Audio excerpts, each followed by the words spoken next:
Hi, everybody. It's Gene Simmons, and you're not, and you're listening to the Potter Than Hell podcast with Steve, BC, BB, and Dylan. But you knew that, didn't you? Ladies and gentlemen, welcome to the Potter Than Hell podcast. This is your last stop on the crazy train of hard rock and heavy metal. So sit back, buckle in, and hang on. Here we go.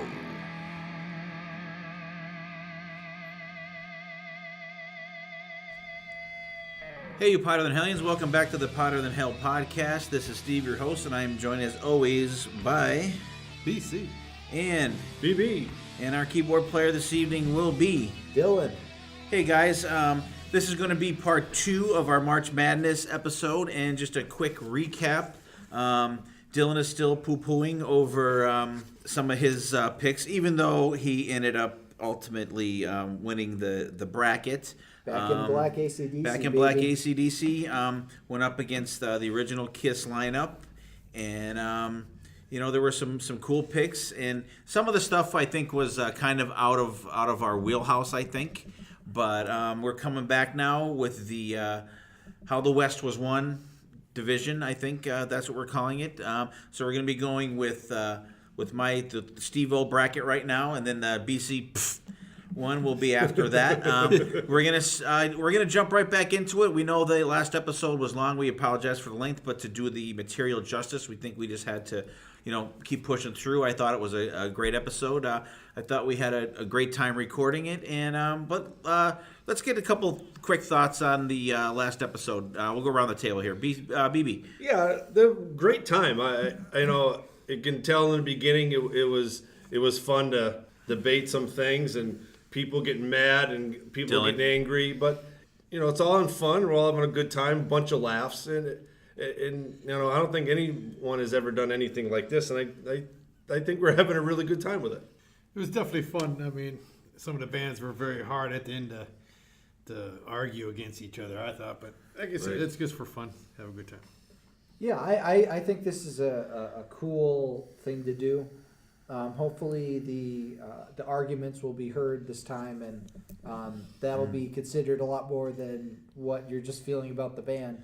But I'm ready to have a good time. All right, let's get right back into it. Round 1 here is going to be the Dio Last in Line lineup against Early Saxon. BB will be representing Dio, and I will be representing Saxon. Go ahead, BB. Once again, here comes Ronnie James Dio again. He was president on the BB division and the Dylan division, and here he is again on Steve's division. What can you say? Ronnie James Dio, great vocalist, still missed to this day by many. But let's talk about Last in Line. Even though this was his second album coming out of his Dio Sabbath, Holy Heaven and Hell era. Last in Line, I think this is an awesome, iconic album. Probably one of the top 5 sophomore albums, if you want to call it that. He brings guys from Vivian Campbell, Jimmy Bain, and Vinny Appice. It's almost like the damn Yankees. They were a Supergroup? They're pretty much of a super group, these guys. And starting off the album with We Rock. Then he comes in with Last in Line, Breathless, I Speed the Night, One Night in the City. What great 5 albums on that one side of the album. And then when you flip it over, Evil Eyes, Mystery, Eat Your Heart Up, and Egypt. Talk about 9 great, phenomenal, tight songs to start off a sophomore album. And I don't think there's a skippable song on there. And I really believe that this, out of the Dio years, was, to me, at least in my opinion, was the greatest Dio album. All right. With respect to Ronnie James Dio and Vivian Campbell and all those guys, I think they're a super group, but I don't think they're a super group. That I'm gonna just throw that out there. Vivian Campbell was pretty much unknown before he came into Dio. But I'm going to get into Saxon. They were one of the main new wave of heavy metal British. What was it? New wave of British heavy. New wave of British heavy metal bands. Right out of the gate, their second album that is in the time period we're talking about is Denim and Leather. They're still staples in their set that they play now. Princess of the Night. The band's played on Denim and Leather, of course, the awesome title track. Just a great band. I think they. I'm not really sure why they ended up kind of being an under the radar kind of band for a lot of people. They have a lot of strong material. They came out right after Denim and Leather. They had The Power and the Glory, which I think is a fantastic album. Title track, Warrior is a great song. This Town Rocks. Their iconic song, The Eagle Has Landed. Motorhead had their bomber as their stage prop, and Saxon had the big eagle that would come on the stage, their iconic thing that they had. But I believe that they had their one of their pinnacle albums in this period, Crusader, which is absolutely a phenomenal album. And I really think that there is this album, I think, really puts Saxon right on the map. The song Crusader, which is unbelievable, a little bit of What You Fancy, Sailing to America. They do a cover of Sweet Set Me Free, Just Let Me Rock, Bad Boys Like to Rock and Roll, Rock City, Run for Your Lives. Just a great body of music within this time period. And I really think that we need to get Saxon out there more. They are just such a great band. And actually, we will have just seen Saxon on their latest tour by the time you guys hear this. But they're just a phenomenal band. In 1985, they came out with Innocence Is No Excuse, which is absolutely one of my favorite things. There's a song on there which I would really love to see these guys play live called Devil Rides Out.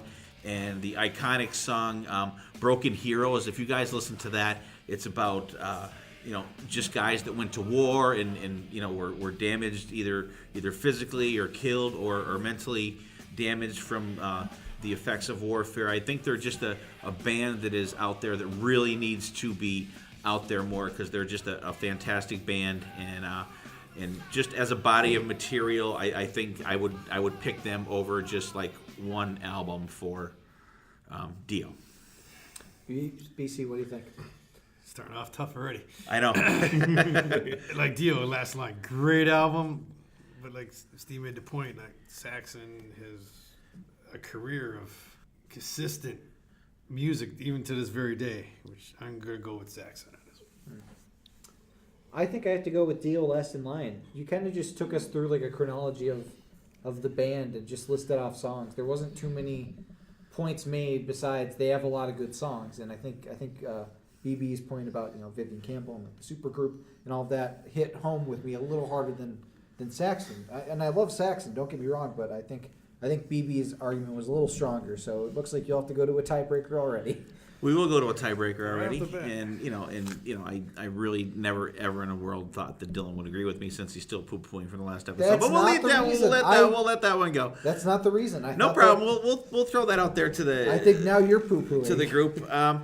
All right, I'll throw that out there. And the next matchup we have is BC will be advocating for Rough Cut, and Dylan will be advocating for the Rods.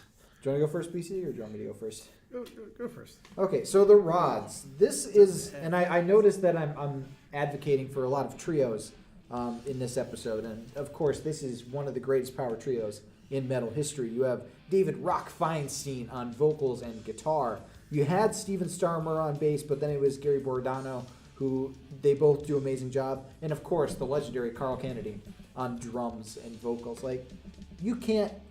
I mean, these guys are such a tight, gelled band that come up with such rocking songs, like Power Lover, a song that just punches you right in the face out from the outset. This is a band that definitely has not gotten the dues that it deserves. They've opened up for, well, actually, I think Metallica opened up for them. Is that correct? That is Yes. correct. So this is a band that they've earned their stripes time and again. And every album they put out has some amazing drums on it, some amazing guitar on it, some amazing bass on it. And they gel so well together that I'm really surprised that they're not out in the out front like a lot of these other bands on this list, because they have such a great energy and a great sound and a great feel to them that by all stretch of any dictionary definition of good metal, they should have been at the top of the charts. And I think their underdog status as this legendary band could earn them a spot on this list. And I mean, Carl Kennedy, he's a personal friend to all of us, and is just an amazing drummer. And I think that every single person in this band operates on all cylinders. And I think that they are better than Rough Cut, honestly. I like Rough Cut, but I think the Rods edge them out. BC. Rough cut it up. Rough them up. Cut up. This just made it in late 1985, November of 85 just came out. This is kind of like they had the backing of Ronnie James Dio, because Ronnie James Dio co-wrote Take Her, and Dreamin' Again and Black Widow were co-written by Wendy Dio. And a lot of Dio connections here. But I mean, Paul Stratino's vocals are just superb. I mean, nothing against the Rods, but the Rods lacked a vocalist, I thought. Not to take anything away from them, but to me, Paul Stratino is, even to this very day, such a phenomenal. And there's not a bad song on this. I mean, the only one I could, A Piece of My Heart cover song. Other than that, they all Take Her, Never Gonna Die, Dreamin' Again, Cut Your Heart Out, Kids Will Rock, Dress to Kill, not to be confused with Kiss, but for this era, 85, these guys were smoking. Well, speaking of Dio connections, David Rock Feinstein, Dio's cousin. I'm not talking about that. Small world. Yeah, how about that shit? Small rock community there. All right, BB, what do you think? Once again, more great points. Two great bands, two very underrated bands that never really got the nudge that they deserve. But I'm going to have to give it to the Rods. The Rods are still, even to this day, I know we're still talking about way in the back, 81, 85, they're still together today. Same three guys making music. And Carl was on our show, so I think that's an added bonus to my pick. So I'm going to say the Rods. Sorry, BC. I'm gonna just for I both of them I love. I think the Rough Cut for original album, like you said, it just made that in. Year wise of how we're doing, and material wise, I think the Rods, they were band. I think that they were one of the leaders of. I know you have the new wave of British heavy metal was out around the same time that the Rods came out, and I think that they were a leader of the American version of that, and that I don't think they get enough credit for that. And like we discussed, Metallica had opened up for them, and just go back, you guys out there listening, check out the Rods. A lot of quality stuff. Good, straightforward rock. There's no epic 8-minute long songs. It's just like 3 and 4 minute songs that just like boom, grab you, beat the shit out of you, leave you on the side of the road. Nothing against Rough Cut. I just think that they don't have the material to support beating the Rods out in this little segment. Okay. So the Rods move on. Did we get an answer for Dio versus Saxon? He's still asking me questions about it. Okay. So do we want to move on to the next bracket then? Sure. Okay, so we have Lizzie Borden, Love You to Pieces. I wonder who's advocating for them. And Wasp. Steve is arguing for Wasp. So fight it out, BC and Steve. Lizzie Borden versus Wasp. Again, here's another band that just got in 1985 for our category we're in currently. I mean, this is their first debut album, you can say, because they had an EP out before. Here's a band that took a little bit of Alice Cooper, Kiss, like anything that was kind of shock rock back in the early 70s and they took it to a new level. They were like one of the biggest draws on the LA scene at the time for their stage show, which was a little bit of taken from bands in the past. But Psychopath, Red Rum, Save Me, American Metal, which is one of their all-time hits, Flesh Eater, Rod of Iron, which BB's favorite song. That's right. And at this time, they were just they were very underrated compared to like bands that weren't popular, I guess, at the time. They're more underground, I think, and just very underrated. Good points there, BC. I also am a fan of Lizzie Borden.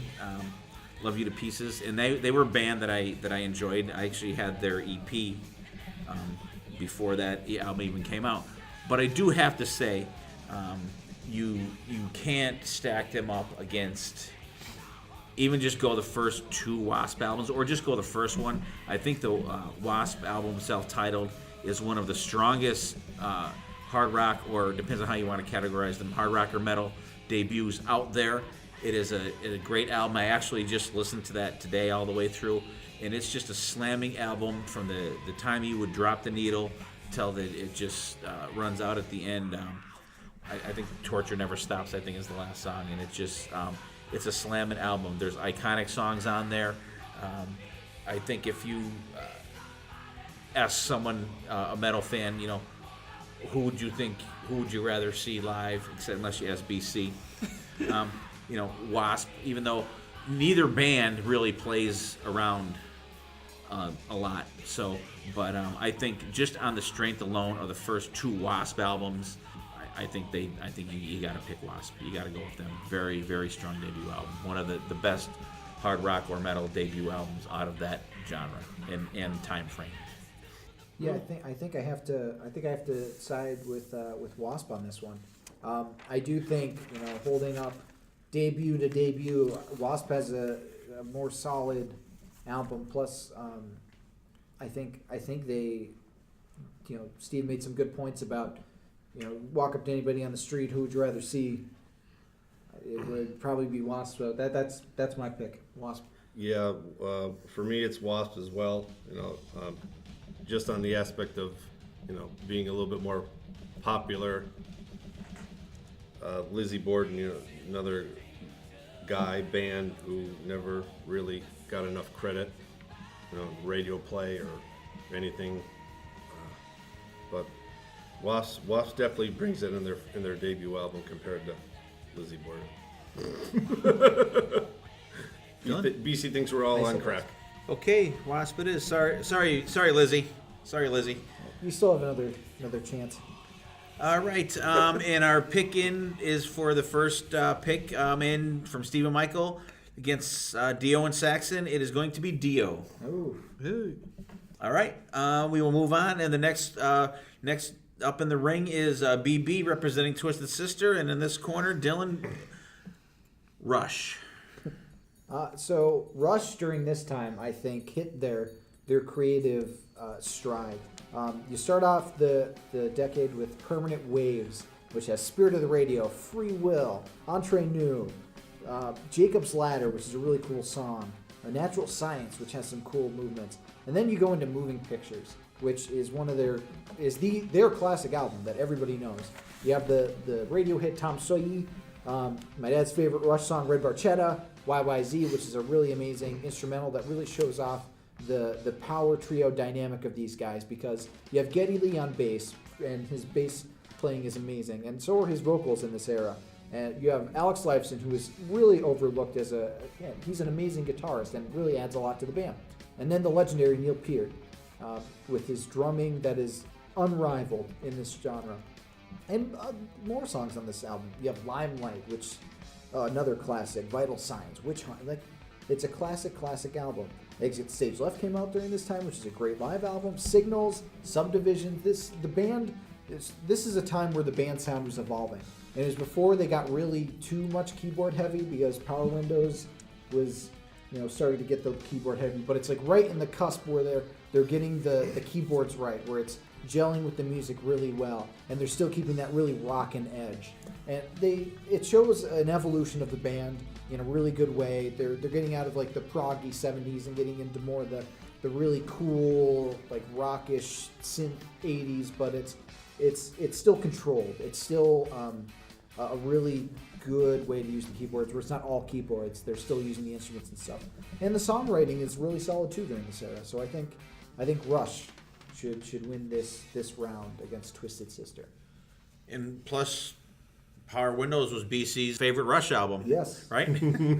Yeah. I'm sorry to interrupt. Okay, who's up? BB, Twisted Why Sister. couldn't, Stay Hungry be your favorite album or something? You know? Oh, boy, oh boy. No, his favorite album is Twisted Christmas. Twisted Christmas. All right, 81 to 85. When you think of this time frame, in my eyes, you're not thinking three guys from Canada being led by synthesizer music. I'm thinking the Sunset Strip. I'm thinking balls to the wall, hard, heavy music, guys dressing in drag, guys putting on makeup, making some kick-ass music. So let's talk about Stay Hungry by Twisted Sister. They started out dressing like women to get some, just for that shock factor. You know, they're playing in these clubs, putting on women's clothes. Everybody thinking, wow, who the fuck are these guys? And they're just blowing the doors off of these clubs. And in this era, they released 2 albums, but Stay Hungry was their most popular. Stay Hungry, the actual song, We're Not Gonna Take It, I Wanna Rock.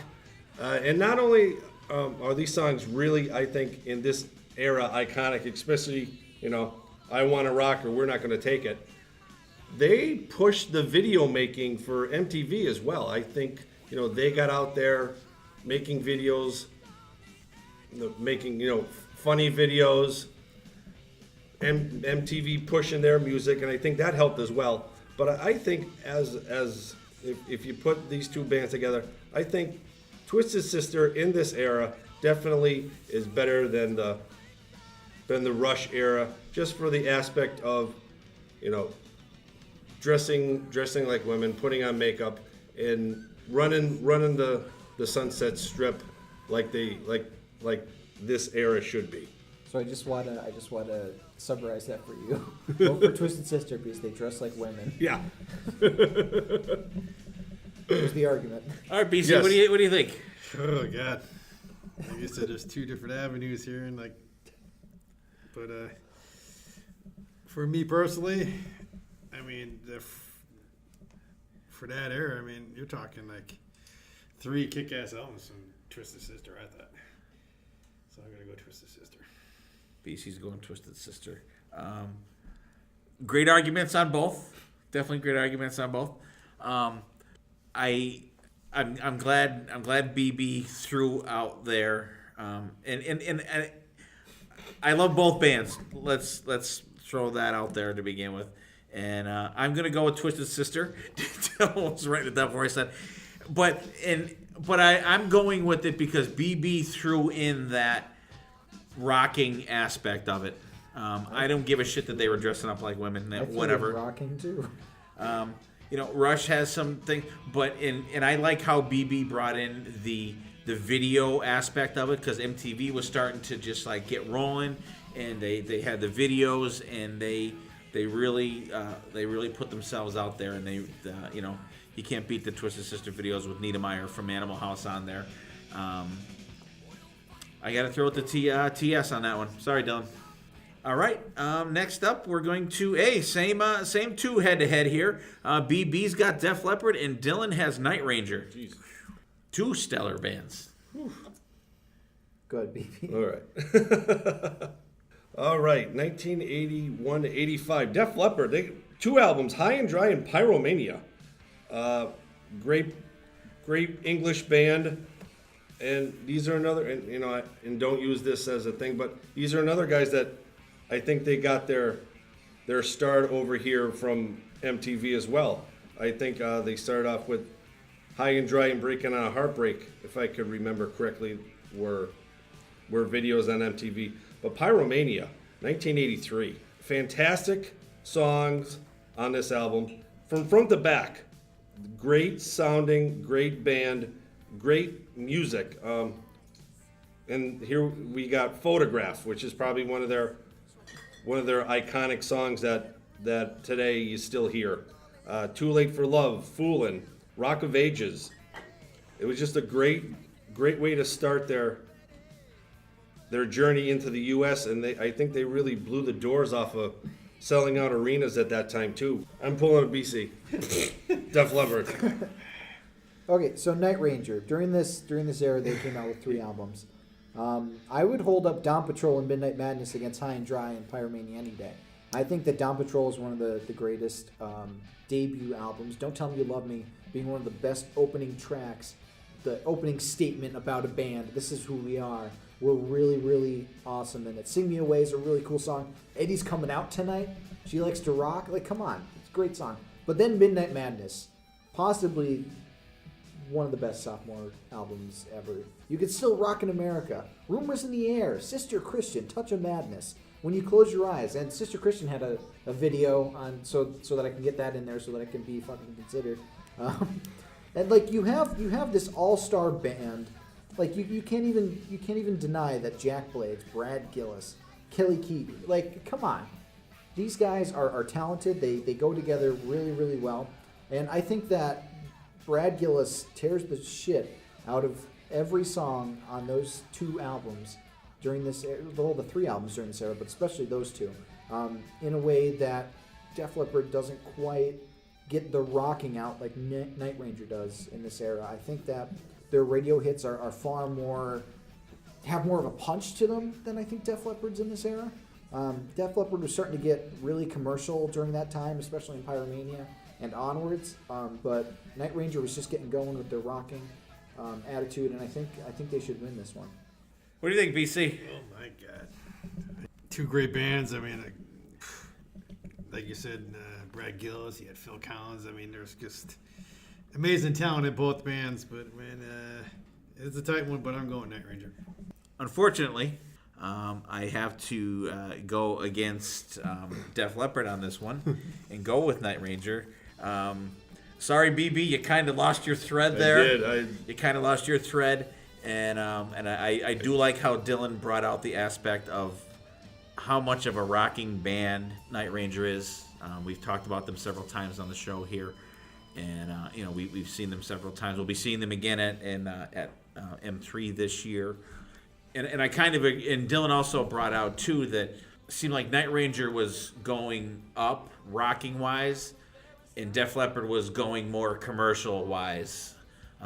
They come out with On Through the Night was good, not great. High and Dry was like, oh my God, excellent. Then Pyromania started to get more commercial stuff. I mean, still good songs. I love Def Leppard. Phil Collins, I think, is one of the most underrated guitar players out there. Steve Clark, really good. And unfortunately, I don't think Phil Collins really got the shine until after Steve Clark unfortunately passed away. But Phil Collins is just phenomenal. But you cannot discount Brad Gillis and Jeff Watson, that original guitar duo of Night Ranger. I think that they are the Adrian Smith and Dave Murray of the hard rock genre. I think they played a lot of dual melodies, playing like you get in the Maiden songs. They're just not that heavy metal version. They're like the hard rock version of the great guitar duo. And I gotta give the nod to Night Ranger on that one, and Dylan's argument. Thank you. Not just on Night Ranger alone.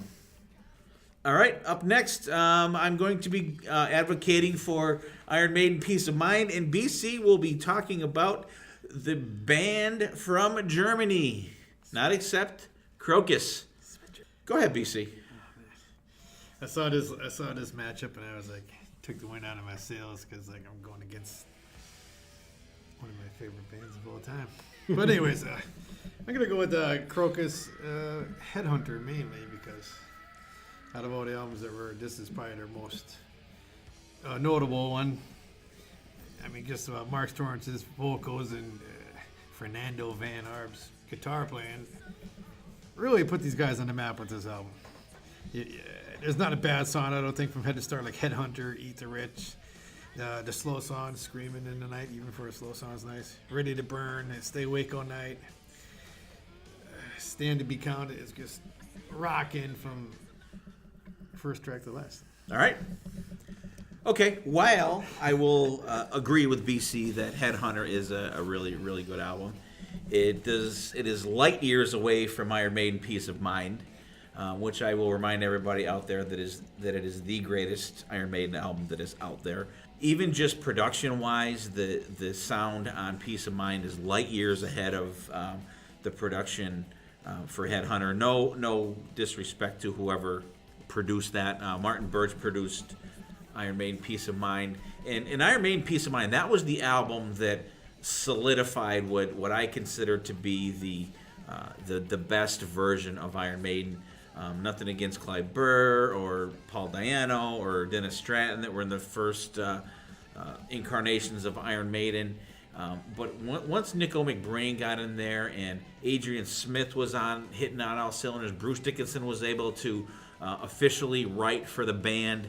I think it just absolutely just gelled perfectly. And having this be the debut album for Nico McBrain, that thunderous drum roar at the beginning of Where Eagles Dare opens that album. And I think it's just, it's a statement. Fuck you guys, here we are, we're kicking your ass. Boom. Mic drop.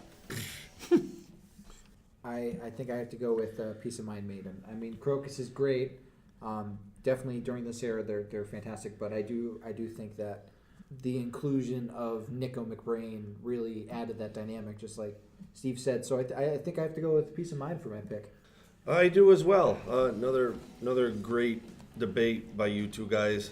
Iron Maiden against Crocus. It's just, another Crocus great band, another band that, missed out on something that, they should be more recognizable than they are. But Iron Maiden definitely wins. Okay, Maiden moves on. So the next lineup, which I'm going to be fighting uphill on this one, it's Whitesnake, which Steve is arguing for, and I'm arguing for Let's Dance era of David Bowie. So that's gonna be tough. Do you want to go first, so I can gather my thoughts here? Sure, I'll go first. Whitesnake, in the era we're talking about, this was the prelude to what you were going to get in the mid to late 80s. 1981 they come out with Come and Get It, which was just a phenomenal album, and it had you had Ian Pace and John Lord in the band at the time. So you had that deep purplish kind of sound to it. Really cool songs like Come and Get It, Don't Break My Heart Again. I mean, that was a really good album, but you could see these guys starting to build momentum. They come out in 1982 with Saints and Sinners. So now you're getting into the parts where you have Bernie Marsden's in on guitars and Mickey Moody. You have your first incarnation of Here I Go Again. I don't know if you guys have ever heard that version. It's a little slower, a little more bluesy. And the version of Crying in the Rain on this is really good. It's actually, for the people out there that think Crying in the Rain from the Whitesnake album was the first time. No, it was out first on Saints and Sinners. But it's a really great bluesy version of it. It's really cool that they really did that over again. But what I believe to be the really quintessential classic Whitesnake album was Slide It In. That is an album that is front to back, just kick ass. It is a phenomenal album, and also produced by Martin Birch, that produced all the Iron Maiden stuff. It's great. It starts out with Gambler. You have it Slide It In. That's a song you hear down, down, down. You immediately know you're just going to get punched right in the face and dragged down. Standing in the Shadows. Love Ain't No Stranger. Slow and Easy. Spit It Out. Guilty of Love. It is just a phenomenal album, and it's John Sykes playing guitar on this, and he just absolutely friggin' kills it. The guitar work on this album is phenomenal. That is, out of all in Whitesnake, and they're still putting stuff out. They have great stuff out there, but Slide It In is my go-to Whitesnake album. You can put that album in anytime and just let it play front to back, and bang, bang, bang.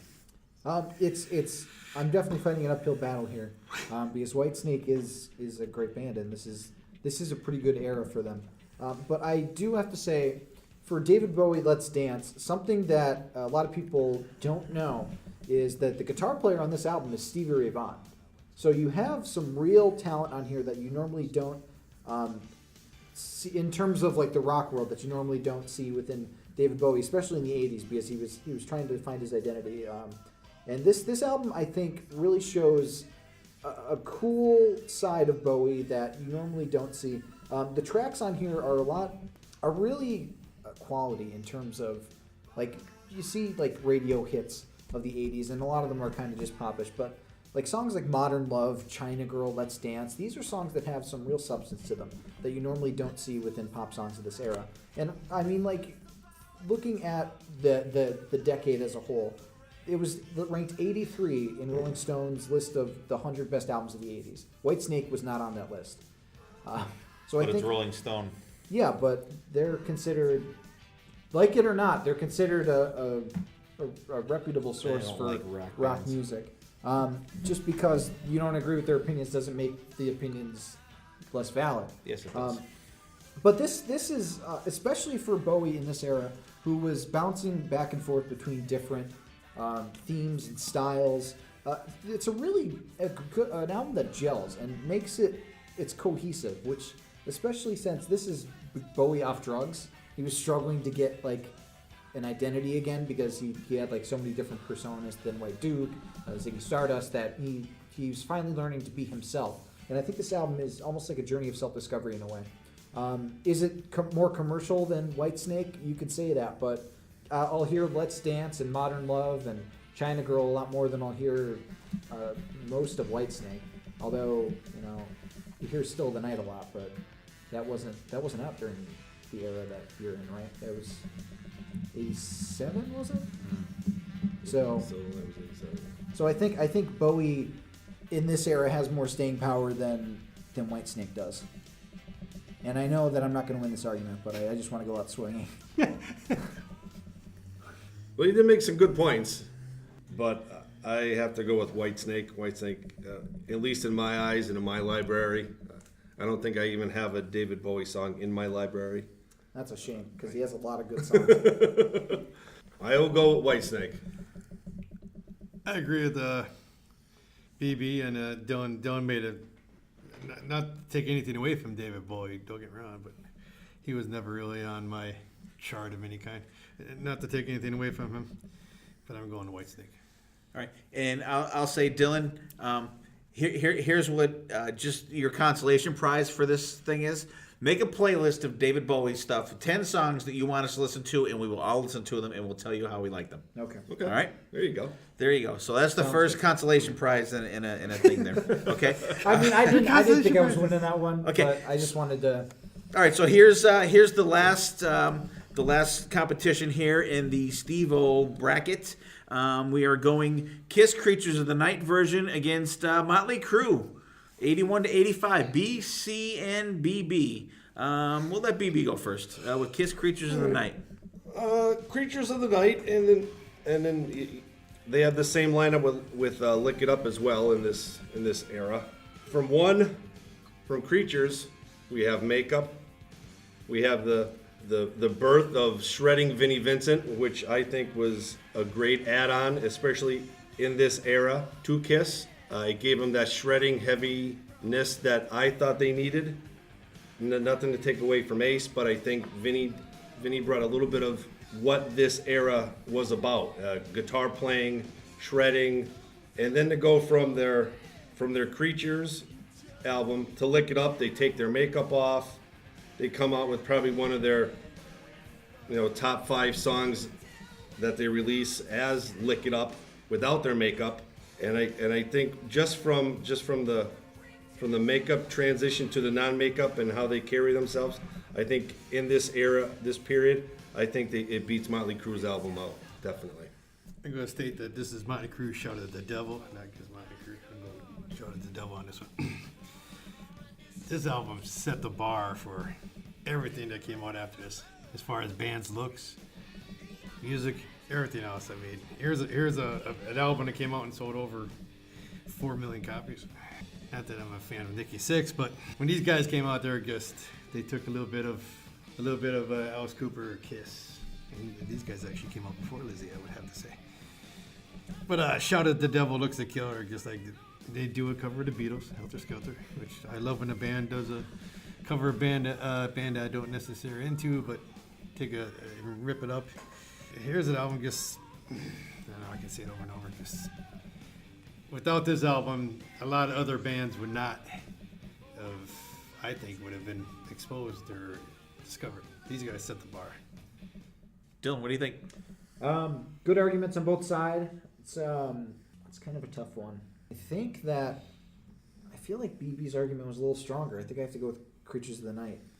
As much as I want to say Motley Crue, I feel like BB brought up some more valid points.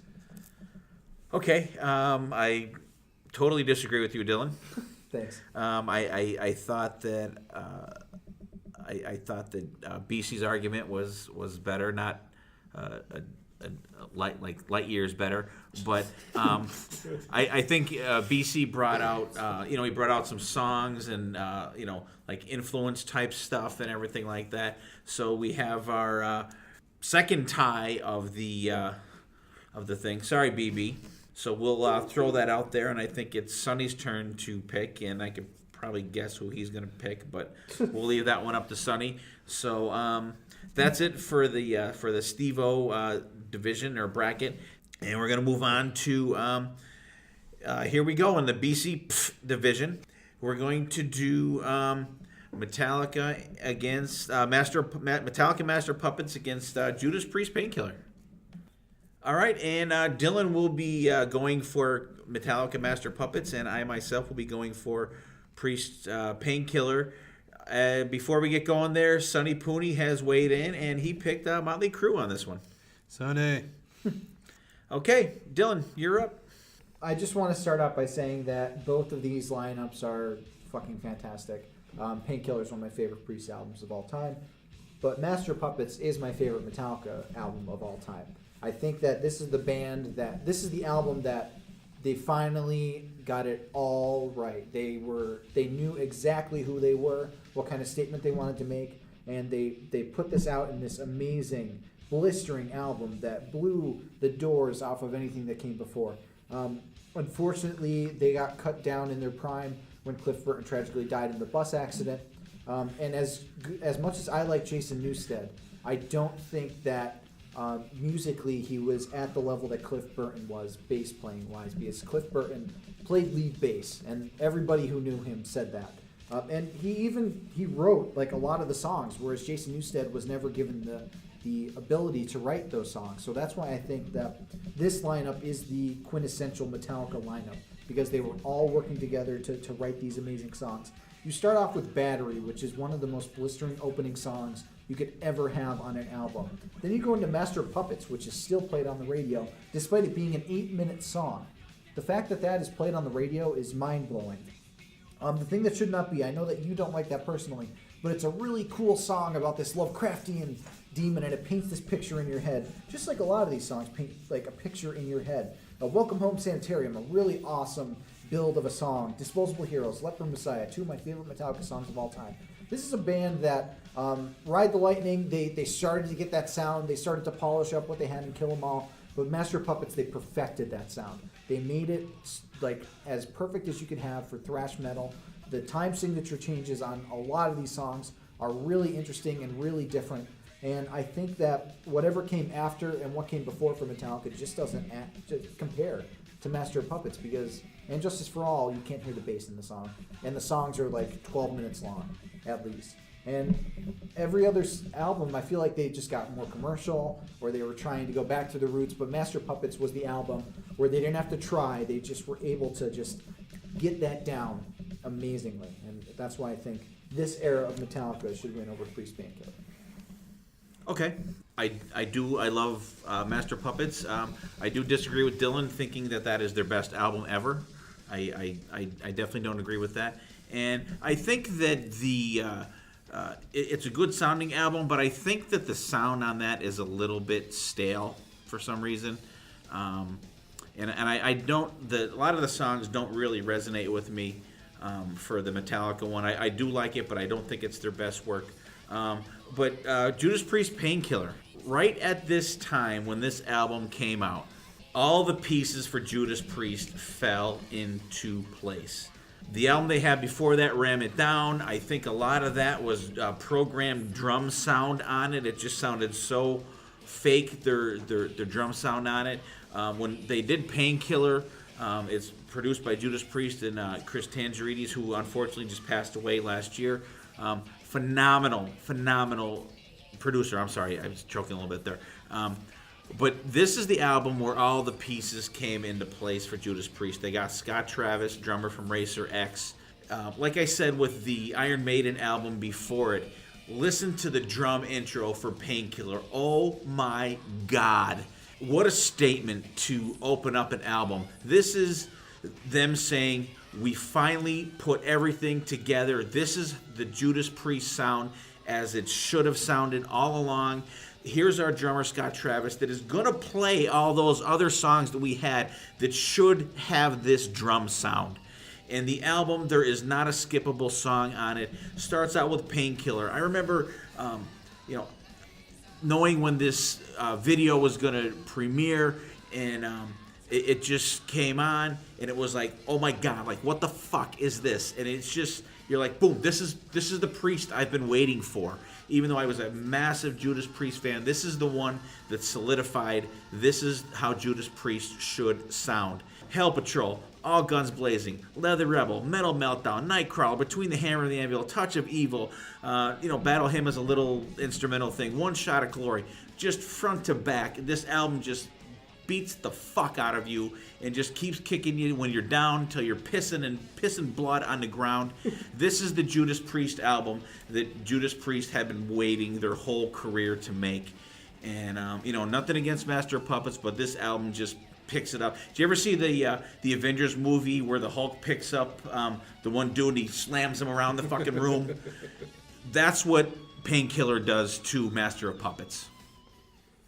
That's a bit of an overstatement, but BC, what do you think? Two great albums, but I have to side with Steve on this one because as soon as you put it on, and we both were Priest fans, and when you first put this on and the drums just kick in, it's like, holy shit, this is like just brought Priest up to a whole new level. So I have to go with the Painkiller.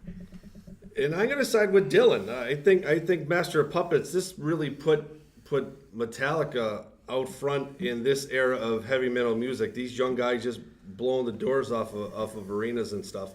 So I think we have to go to the text. All right, we will. I think after this argument, I think Dylan agrees with me now. I mean, like both of those albums are like my favorite They're from good, each of those yeah. bands. In another world, I would be like arguing for Painkiller, but that's just how the cards were dealt. Yeah. Yeah, I already argued for Judas Priest in the other episode, so I don't feel For a much weaker album. Yeah, I'll agree that, but they didn't release Painkiller in 76 to 80.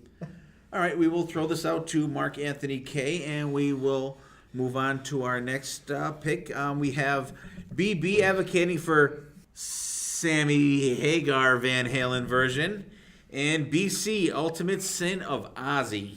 Okay, Ozzy Osbourne, 1986, came out the Ultimate Sin, which, after Randy, you had Jakey Lee come in. To me, this version of the band, Jakey Lee, Phil Sand, Randy Castillo, they were firing on all cylinders. And this is this is Ozzy's highest charting studio album, which Shot in the Dark was the big hit off of this. But I don't think there's one bad song. You were just talking about Judas Priest with Painkiller came out and hit in your face. You put this on, it just to me it grabbed me. It did throw me around like the Hulk, but it grabbed me and shook me. And to me it's just, this is classic Ozzy. All right, Sammy Hagar, the saving grace of Van Halen. Sorry. From, let me see, the two albums we have to talk about, 5150 and OU812. sold a shit ton of albums, made a whole shitload of videos. They're all over MTV now. Why Can't This Be Love? Dreams was probably one of their biggest ones, coming off 5150. Best of Both Worlds, Love Walks In. They're like all, you're talking 86 to 90, so you're talking about radio play. These guys are on the radio all the fucking time. Then you go to OU812, which was another radio heavy album. Another number one selling album. When It's Love, Finish What You Started were the two main points of this album. Mine All Mine, another fantastic Sammy Hagar song. Doesn't get a lot of what it's enough radio play. Feels So Good, another really good album, a really good song.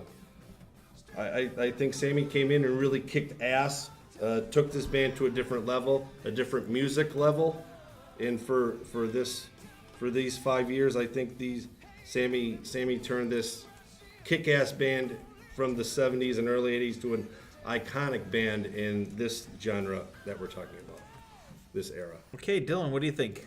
I think, and I know we're probably going to be tying on this one since you automatically hate Sammy Hagar. I think that BB made a better argument. He talked about how they changed their sound and like for the better, and they have all these number one hits. And I think they have this. I think those two albums have more staying power than Ultimate Sin. I think that they've had more of an impact than Ultimate Sin. Though a good album, I don't think it's anywhere near Ozzy's best. And as much as I'm not a giant fan of Van Hagar, I do think that this is the best era of Van Hagar. And that's my pick, Sammy Van Hagar. I will say I agree with Dylan that I will not be picking Van Halen. Yeah. Sorry, BB, and as any self-respecting Van Halen fan, I can't find myself picking, especially over, and I'm not picking it just because it's Van Hagar. I really like the Ultimate Sin. I like that lineup. I really like the sound of that album. And BC's right. When that first comes on, that it starts out different from any of the other Ozzy albums. I think it's got a little different vibe at the beginning, and I think it's really good. So we're tying again on this one, and so I will go back to our last pick before because we're gonna have to throw this one out there too. Mark Anthony K got back to me. He said, well, I think most people would find this difficult to decide. Well, I love Master of Puppets. Painkiller is a far better album in every possible way. Vocals, drums, especially guitar. So, yeah, I pick Painkiller. Thank you, Mark. Not just for agreeing with me, but for, telling how it actually is. And like I said, I do like Master of Puppets, but I think Priest is just a killer album. It's my favorite Priest album, so I don't feel bad about that. Yeah. So, okay, so we have Painkiller for that one, and I will throw out Ultimate Sin and Sammy VH to our friend Steven out there. And while that is taking place, our next matchup is going to be Alice in Chains for Dylan and Tesla for BC. Why did I pick so many uphill battle bands? I went for the underdog because this in this era only the debut album from Alice in Chains came out, Facelift. But that is an amazing debut album. You start off with We Die Young, which is such an amazing, like all of these bands I've talked about have an amazing opening statement of a song for a band.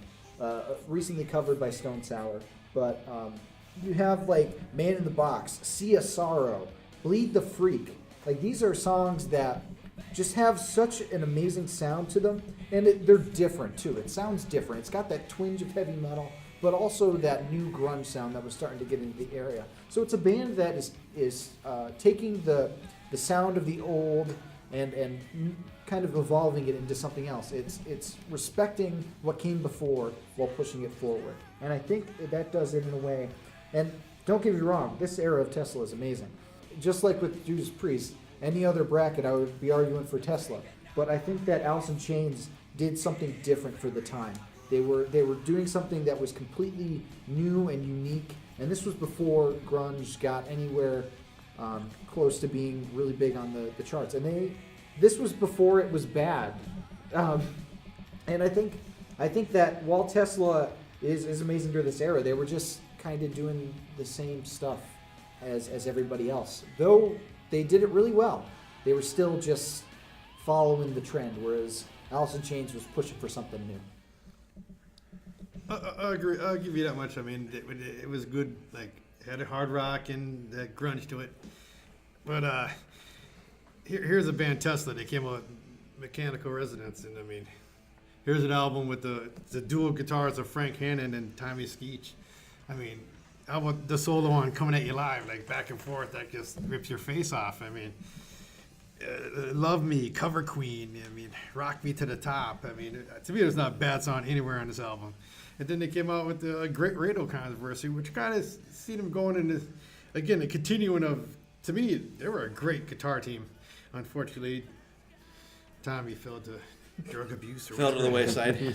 But Hey, my lead singer fell to drug abuse too, so don't worry about but He fell all the way. I mean, the rhythm section is very tight. I mean, this is not their grit. I mean, they just continue to this very day. I mean, but I mean, to me, to solidify their sound was Frank Hannon and Tommy Skeech. Just the solo on, can't touch it. Okay, BB. Boy, this one's tough. Even though they're. There was a bit of an easy one, yeah. I don't No, There's not. We thought the other side was tough. You know, This is good. your both debates were great, and both of these bands are really, really good. And I'm gonna side with Dylan on this one because of Alice in Chains coming out with their new sound. I prefer Alice in Chains over Tesla, and plus your debate of the new sound that they were coming out with for this era. I'm gonna go with Alice in Chains. Okay, here we go. Two great bands. I agree. There's a couple crappy bands we're talking about tonight, but not in this round. Alice in Chains, excellent.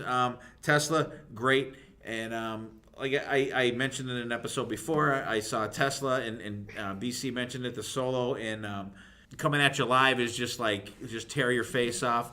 But even though I'm not a fan of it, I will go with Dylan's argument for Alice in Chains, just for their change of I won't say the genre, but just the different vibe that they put out there. The look of surprise on Dylan's face is insane. I feel bad right for now. knocking out Tesla with Alice in Chains. But I mean, great bands. Sorry, BC, on that one. The word came in from our tiebreaker, and for some odd reason, Stephen Michael picked Van Halen Sammy over Ozzy Ultimate Sin, which, God, okay. Dreams. Dreams. All right, so we'll just let that one lie on the table where it is. Next round here, BB is going to be debating the Ozzy No Rest for the Wicked era, and Unbearded Zach. Unbearded Zach, Yeah. and I will be debating Guns N' Roses. All right, Take it away. Oh, like you said, Zach. I mean, Ozzy just surrounds himself with frickin' talent, and he finds this 18-year-old kid out of New Jersey, Zach Wild, starts this No Rest for the Wicked album off. Miracle Man. Phenomenal tune, the way to open up an album. Then he goes into Devil's Daughter. The guitar solo in that is unbelievable. Another popular Ozzy tune, Crazy Babies, is on here. Bloodbath from Paradise. Probably the most underrated song in Ozzy's catalog. And another great tune on it, Demon Alcohol. BC's favorite Ozzy song. I think, Zach coming out 18 years old, playing these songs, and then he's got to learn all the Jakey Lee songs. He's got to learn Randy Rhoads songs. I just think for an 18-year-old kid, he really blew the doors off with this album. All right. Good argument. I also love that. And BB was tugging at my heartstrings because he knows that Bloodbath to Paradise is my favorite Ozzy song. However, in our last round, we talked about Alice in Chains changing things. I think out of all the bands we're talking about tonight, there's not a band out there that changed the face of hard rock more than Guns N' Roses. They came out with Welcome to the Jungle from Appetite for Destruction, and that band changed the whole genre. They just came out, these dirtbag, drunk, drug-addled guys put together this band where they had a totally different sound from what was out there at the time, throwing song after song out there. It's So Easy, Night Train, Out to Get Me, Mr. Brownstone, Paradise City, Sweet Child of Mine, which is probably their ballad from that, which is probably, in my opinion, maybe the weakest song on the album. Songs like You're Crazy, Anything Goes, Rocket Queen. These guys changed the face of hard rock at the time. There's 30 bands after these guys that came out after Guns N' Roses. LA Guns, Faster Pussycat. These guys had such an influence on everything that was to come after that they can't be dismissed. And, props for Ozzy and that, always surrounded with talent. But they didn't really evolve out of anything different. They were pretty much solid going along how they've always gone along. Like I said, props to unbearded Zach at the time. I don't think he was old enough to even grow a fucking beard then, right? But they were pretty much just chugging along in the genre as the rest of the bands were. But Guns N' Roses came and bang, they changed shit. I heard these Guns N' Roses, when the Live Like a Suicide EP was out. I heard them then, and I was telling people, holy fuck, wait till you hear these guys. And they came out and they hit with Appetite for Destruction, and they changed the whole face of the genre. So I gotta give them props. They changed shit. Amen. BC. Two great things, but I have to side with Steve on this one because Guns N' Roses came up and they were different. They changed. They set the bar to another level. Again, unbearded Zach, phenomenal, great album, but I'm going with Guns N' Roses. I have to go with Guns N' Roses too. I mean, it's tough arguing against Appetite for Destruction. Yeah. In any debate anywhere, it's tough arguing against that one. But BB, I thought you did a great job, but I tried. I have to give it to GNR. Definitely. They were my pick. All right, it's co-host against co-host here. Steve, myself. Hasn't it been co-host versus co-host? It has, but first co-host against first co-host. How's that? BC has got Heaven's Edge, and I have the boys in Slaughter. I'm going to go with Slaughter, Mark Slaughter, Dana Strum, Bobby Rock, and Tim Kelly was the first guitar player in Slaughter. They were pretty much the Vinnie Vincent Invasion band with Vinnie Vincent booted out on his ass. Tim Kelly brought in on guitar. Their debut album, Stick It To Ya, which was directly sticking it to Vinnie Vincent. Great debut album. They and I think as another middle finger to Vinnie Vincent, Kiss brought them out on their first tour, which was the Hot in the Shade tour, which was the tour that kind of marked those guys coming back.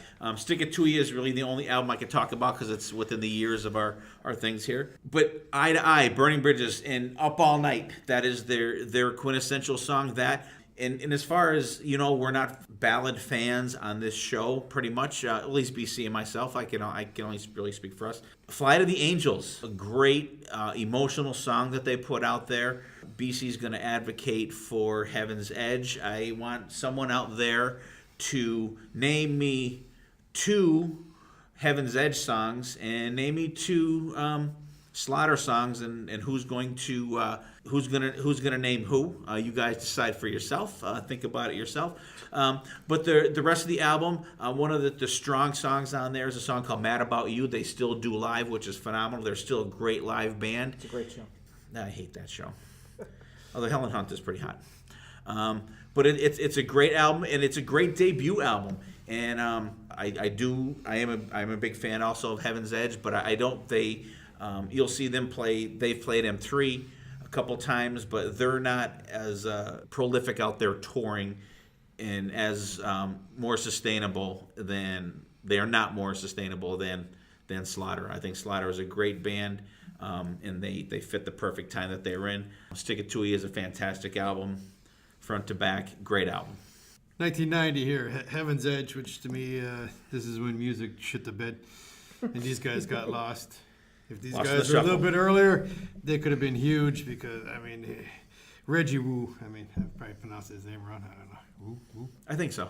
I think Reggie you're right. Wu, phenomenal, very underrated guitar player, and I mean, there's not a bad song on this album. There's like 12 tracks and 11, say, without the intro music. But like, Steve said Slaughter. I mean, nothing to take away from Slaughter, but I think Heaven's Edge has had more of a harder edge and a pop to him too. But they kept it harder, where Slaughter was kind of a little bit more radio-ish, I thought. It's a tough one to sell. I have to give it to Slaughter. I think just for the aspect of Heaven's Edge is a great band, and like Steve said, name 2 songs. I like them. I like some people to name 1. So Plead Dirty. there was just a. Is that what you want? Is phenomenal. Is that what you want? Yeah, that's like a live one. Oh yeah. I'm sorry. I Can't didn't Catch mean Me, the guitar solo on it. Yeah, definitely. In this head-to-head, I think Slaughter wins it. Yeah.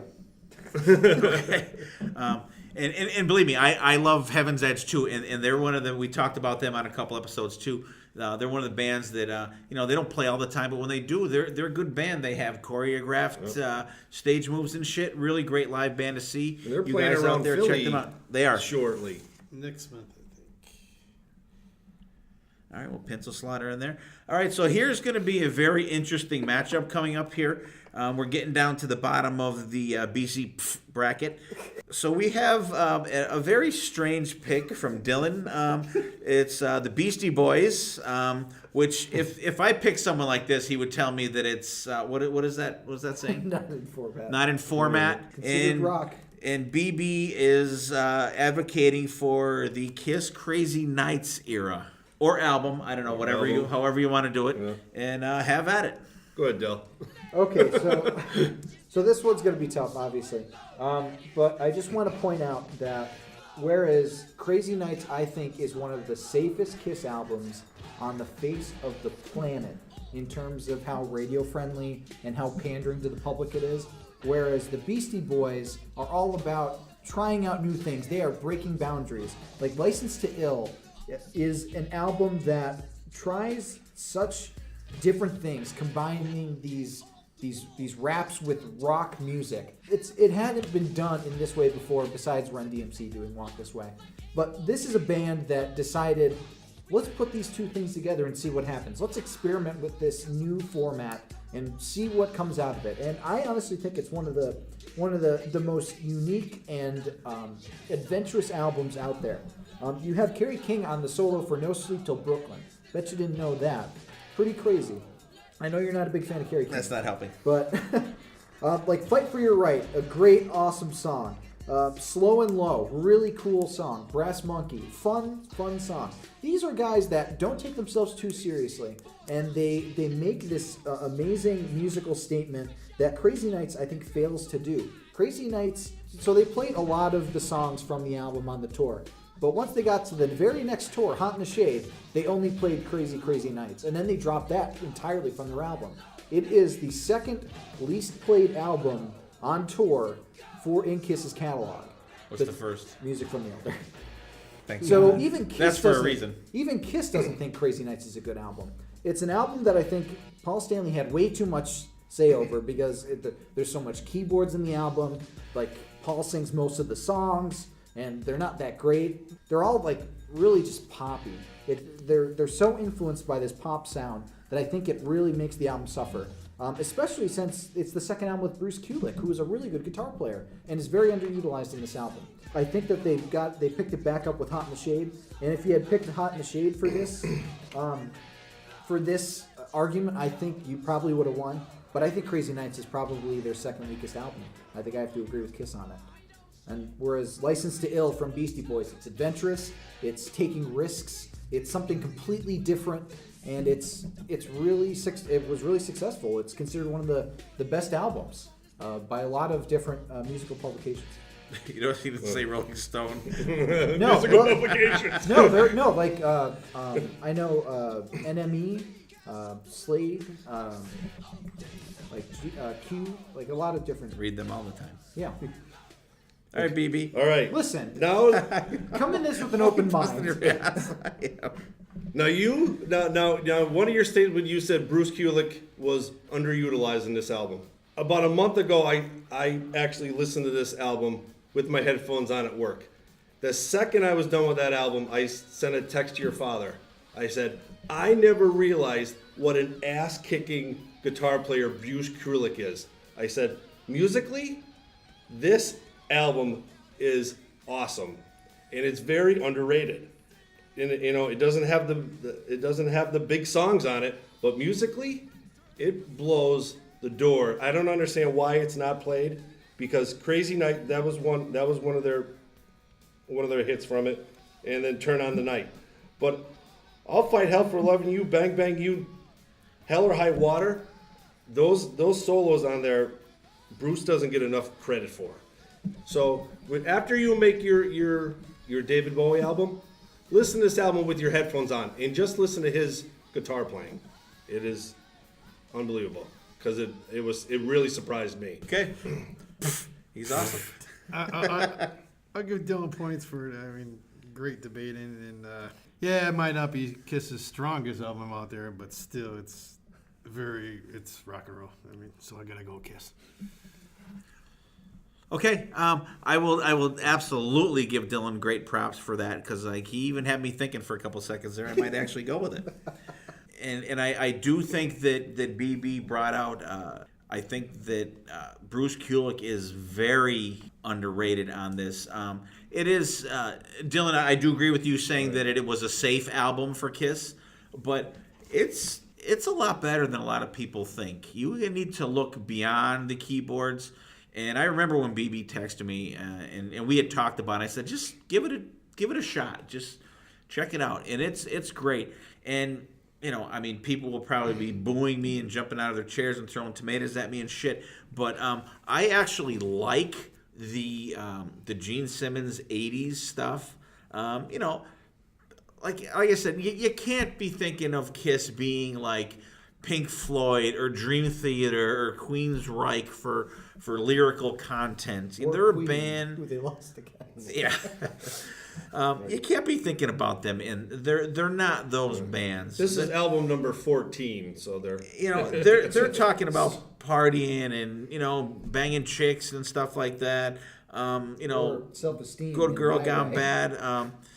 But it's an underrated album, I think, and you hit the nail on the head. I think if there was you had to give an MVP on an album, Bruce Kulick would definitely be the MVP on that album. Paul's vocals are a little too high for me on that. God, my ways. But ear-piercing. But it's great, and actually I'll say it. I said it before. We'll say it again. Finally got to see them play. Bruce and Bob Kulick and Todd Kearns and Brent Fitz play some of these songs on Kiss Cruise 7, and they really did justice to the songs. They played them how they were supposed to be played, I think, without the keyboards and all that shit. Great pick. I got to go with Kiss on this one. I just wanted to make it somewhat, just make you think. Yeah, at no, least. you did, definitely. I even though I'm not going to go listen to the Beastie Boys when I get home tonight, but I mean, it's you made it interesting for a couple seconds there. BB brought it out good. All right, next thing is going to be me against BB. I have Damn Yankees, and BB's got Warrant. okay. Go ready. Okay, Damn Yankees. This is the term supergroup has been thrown out there a couple times tonight. I think it was misused a couple times. Wow. However, this time it is an actual thing, supergroup.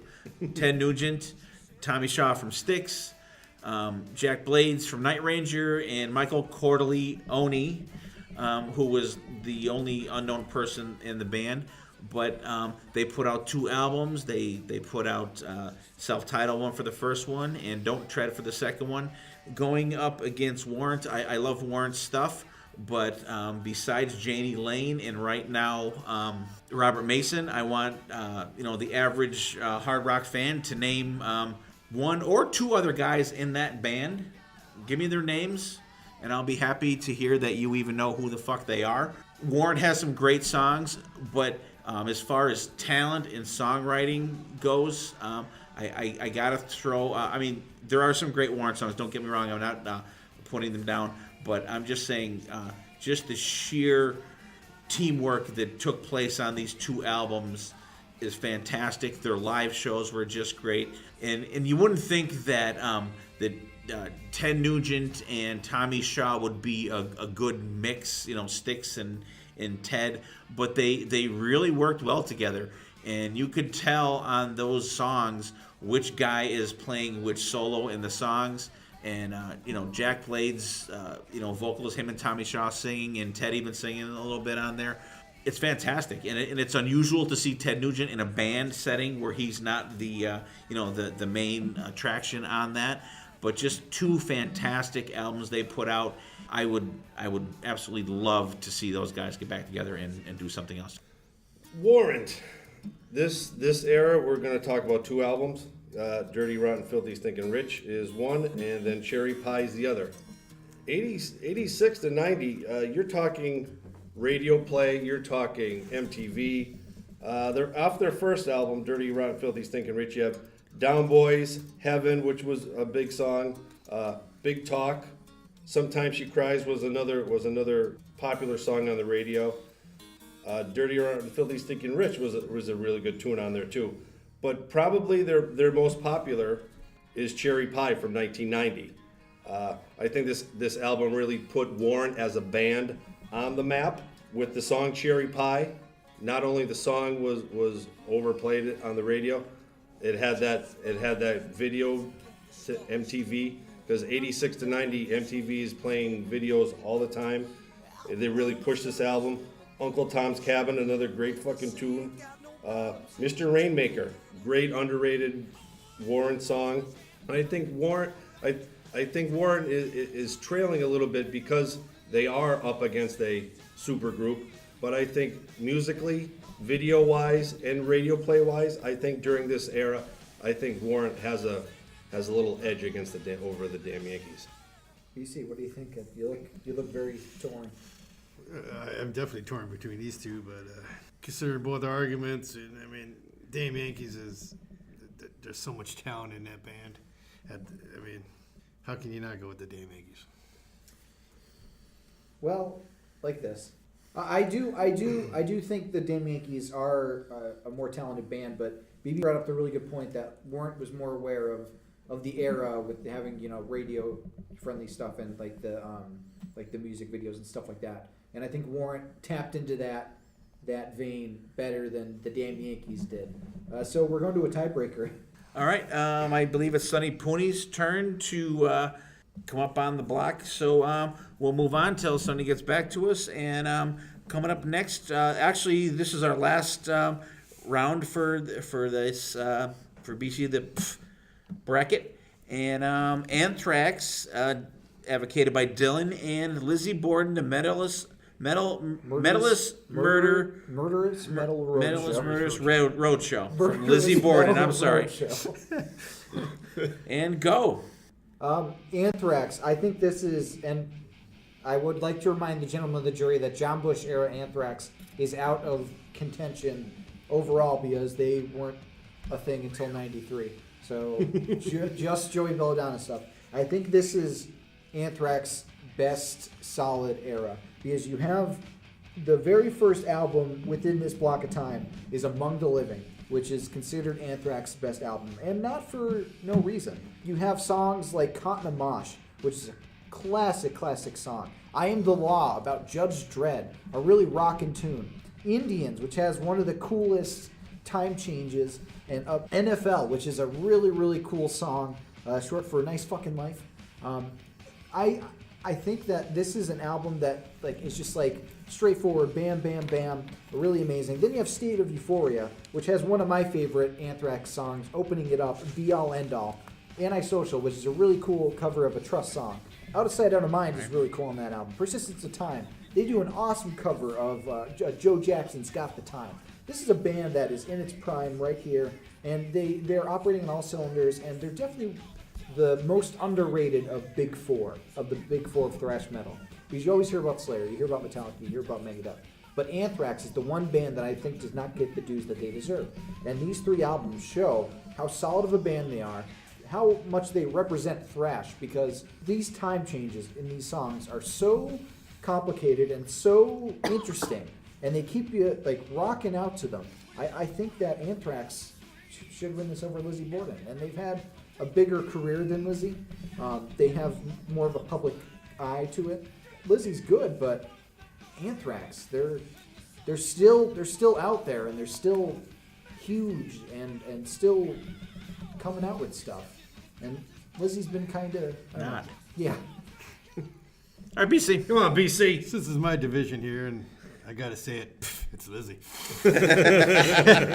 But here they are. I mean, they came out. They had 2 albums out at this time when they did this live album, which they sold out the country club out.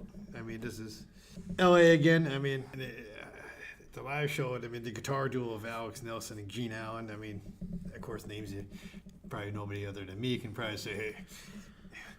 But the duo and the guitars and everything back in there in the show they put on. I mean, granted, I give you Anthrax is definitely one of the most underrated of the big 4.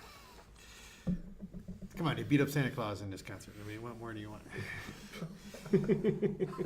That's mean. That's me, but I mean, here they just, I don't know. To me, I'm a Lizzie guy, so I will live and die with this guy, even though I'm probably dying right now. But Okay. Yeah, I have to go Anthrax. I think Joey Belladonna with the Anthrax in this period is a little bit better, BC. Just a little bit. Where's Anthrax from? Okay, I'm gonna say right now. I'm gonna say, in honor of this this little matchup here, we're just gonna rename your bracket to the Lizzie Borden bracket. All right, because I'm gonna have to go with Anthrax. I mean, Dylan gave a great argument, and I do love that Metal is Murder Roadshow. It is fucking great. Is that on a vinyl? Can you get that on vinyl? I have it. Oh, do you? Let me borrow it. And I'll never return it. Sorry, BC. I do love that. Dylan did give a really good argument for Anthrax on that one. They're known a lot more than. But Lizzie's more underground, so but 2018 will be the year of Lizzie. Just put I it hope out there, so. people. We hope so. Oh, it will Absolutely. be. They're putting little teasers out there. Okay, and Sonny Pooney got back to us, and Damn Yankees took it over Warrant. And all right, so we're moving on to the Sweet. Is that the Sweet 16, right? 32. No, the Sweet 16, right? Yeah. Yeah. Yeah. All right. Actually, we're going to. I think we're going to do it a little different on this one. We're going to go. I'm gonna mix it up, and I'm gonna call out the things here. You're never going to be able to keep track of that. I'm gonna try my best. Okay. So right now, we're going to go.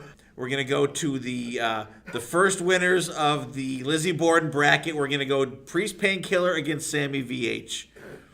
Go ahead, Sammy.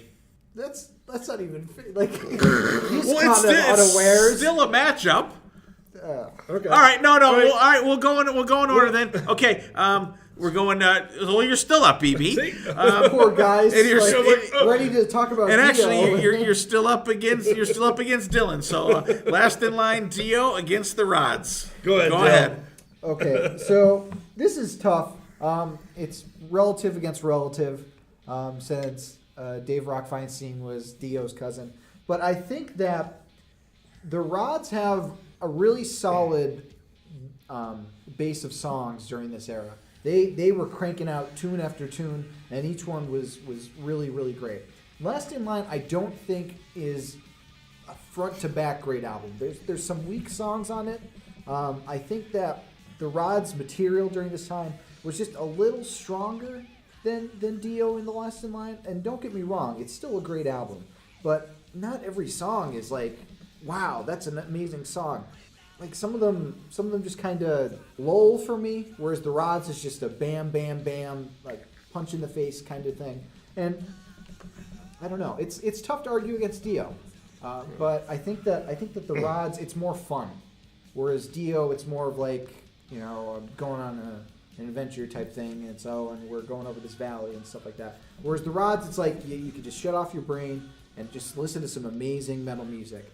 Whereas Dio, you kind of have to be thinking about it, like, oh, what do these lyrics mean? And But the Rods is just, we're having a great time. Let's rock out to these songs. That's my straw man argument against Dio. Well, I think just on popularity alone, you go back to this 4-year span.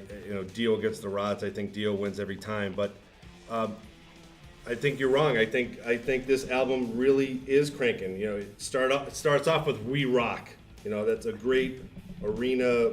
He gets the crowd involved with it. Then "Last in Line," another popular song.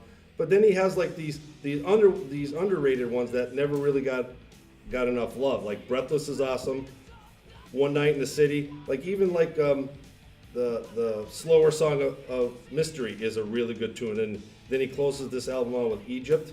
I think this album goes up to the Rods, and then, like I said, I think it turns into a popularity thing from here. What do you think, BC? Again, this is a tight one, but I mean, Dylan had some good points. I mean, compared to Elman to the Rods as a band, I mean, like you said, just throw it on there and it's fucking straightforward, catchy rock. So I'm going with the Rods. Okay, I'm gonna go with the Rods also. Sorry, BB. I do love "Last Line." I do, but Dylan's gonna cry, I think. I'm really surprised. And I'm gonna say, just because your argument I think was a little better. You said that I personally would rather rock than go on a quest. Okay. Yeah, I love that. All right. That's gonna be your tombstone. All right. Yeah. I would rather rock than go on a quest. And believe me, nothing against Dio and that, but I mean, the Rods, they're quick bang, like you said, quick bang song. And I do love "Last in Line." I do, but just for the overall output at that time, I think was greater. Sorry, BB. Okay. I still love you. What?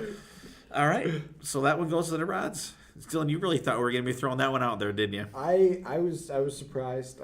That was definitely a tough fight. It was tough. It was. This is a good album. It was. All right. Here we go, BB. You're still up on the chopping block. Twisted Sister versus Wasp.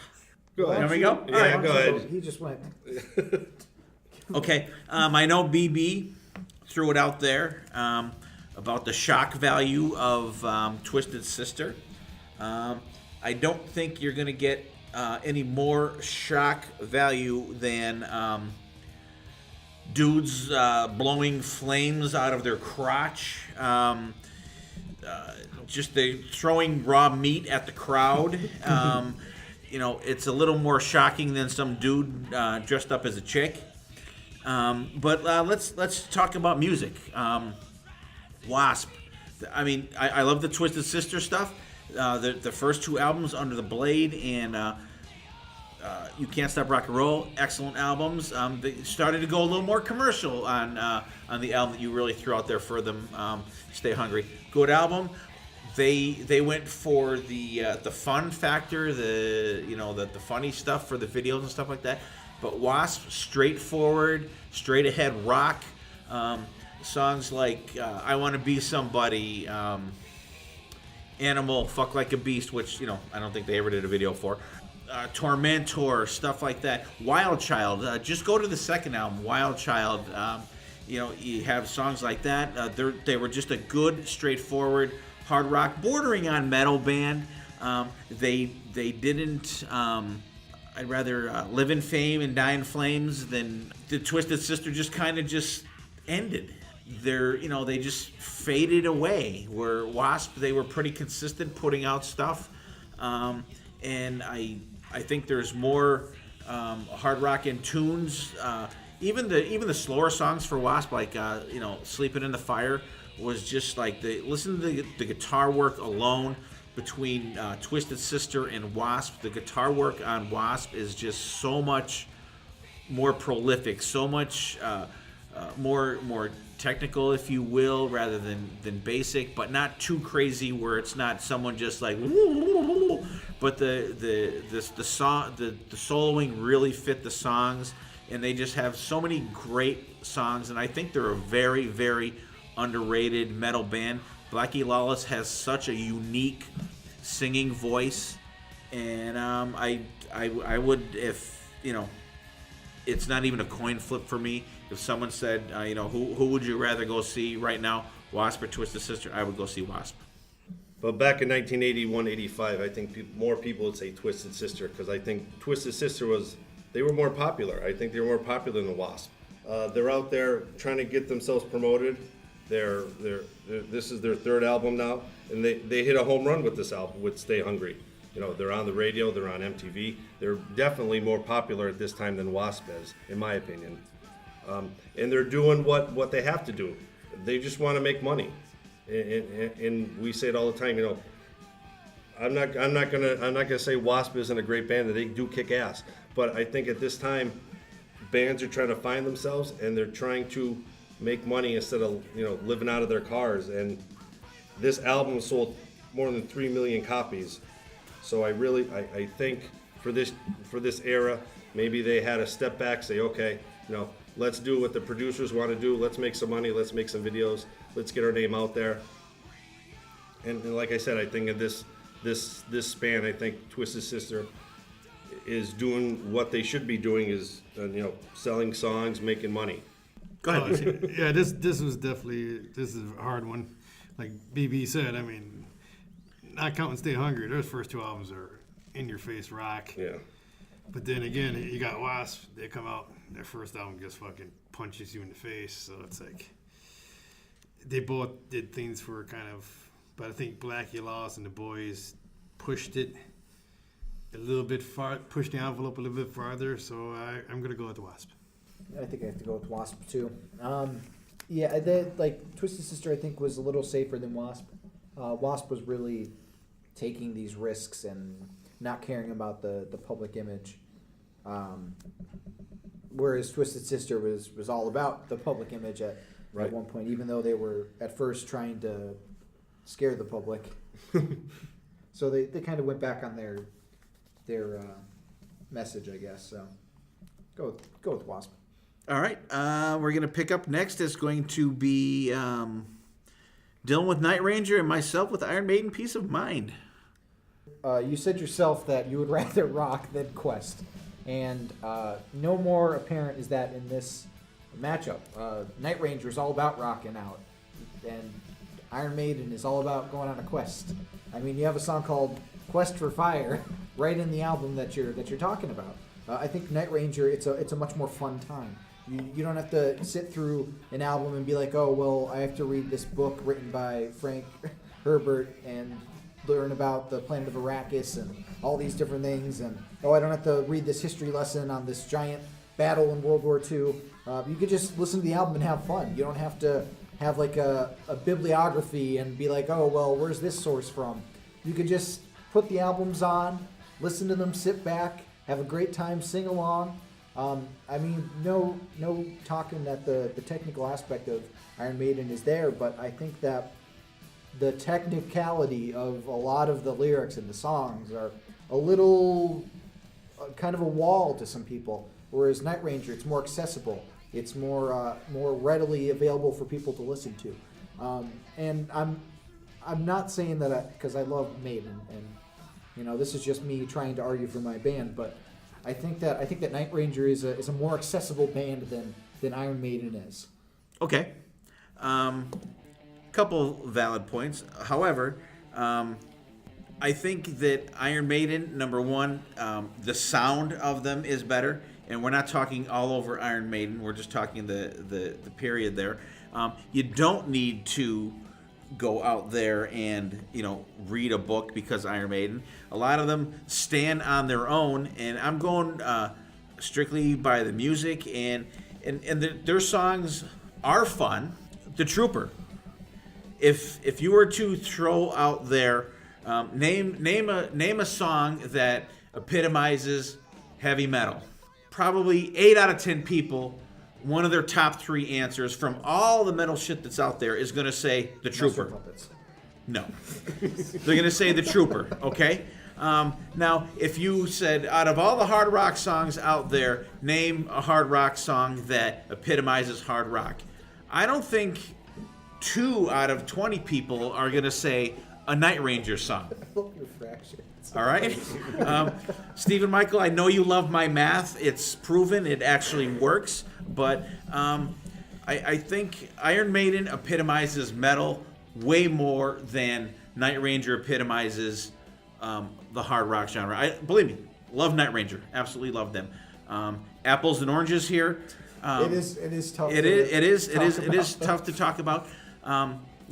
But like even you said the song Quest for Fire, that's a fucking cool song. That is cool as shit. It's kind of childish. Huh? In a time before dinosaurs. I think it's flocked cool here. though. Listen, Dinosaur is not a very metal word. huh? I know. But you know what? It works though. It friggin' works. What other band could make that work? No one.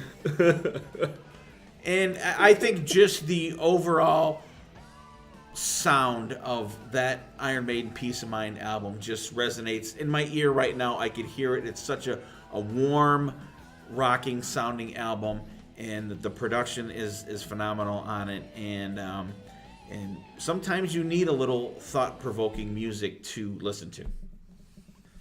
Again, like I said, I love both these bands, but I mean, I have the one tattooed on my arm, so I have to go with Iron Maiden on this. But boy, you know what? I'm just gonna go for the how well Dylan sold Night Ranger. I think your debatability in this is light years ahead of ours because you really sold Night Ranger. So I'm gonna say Night Ranger. Yeah. Okay, it's a tie. Okay, it's a tie, and who we got next? We will throw that one out to Mark. I do not like that's a tough one to argue. Like It is. they're, Oh, it they're is. not alike at all. And definitely is. we'll come back to that. All right. Well, we're waiting to hear back from our esteemed colleagues. Mark Anthony, as we mentioned, on our last episode, he may be recording his latest album. So I threw it out to Stephen Michael also for Maiden or Night Ranger. So we will move on. Next up will be Whitesnake, and for me, Whitesnake, and Motley Crue for BC. We haven't gone head to head too much here tonight, BC, have we? Mm-mm. I don't know. Seems like maybe we haven't. We probably did. I don't know. We'll have to look back at it. Go ahead, my friend. Like I said before, I mean, this is an iconic album, not only for them but for rock music itself in the early '80s. Whitesnake, don't get me wrong, probably more superior musicians, you might say, but they were too polished, I think. For Motley Crue was just, at the time, in your face, different, and they were just didn't give a shit about anything but, kicking everybody's ass. I mean, hell, they opened up for Ozzy and they got thrown off the tour because they were pretty much showing up Ozzy. So Sharon said, "Get rid of them. They're fine. You're out of here. You're out there, Crue." I mean, hey, classic album. Okay, I agree. I do enjoy Crue. Love Shout the Devil. But I disagree with BC as far as considering Whitesnake too polished at the time. I don't think they got to that point yet, especially with the older albums and up to the era we're talking about. Slide It In. Slide It In is a great, like I said before, a blues hard rock album, and there's iconic songs on there that they still play to this day. David Coverdale sings his ass off on this album.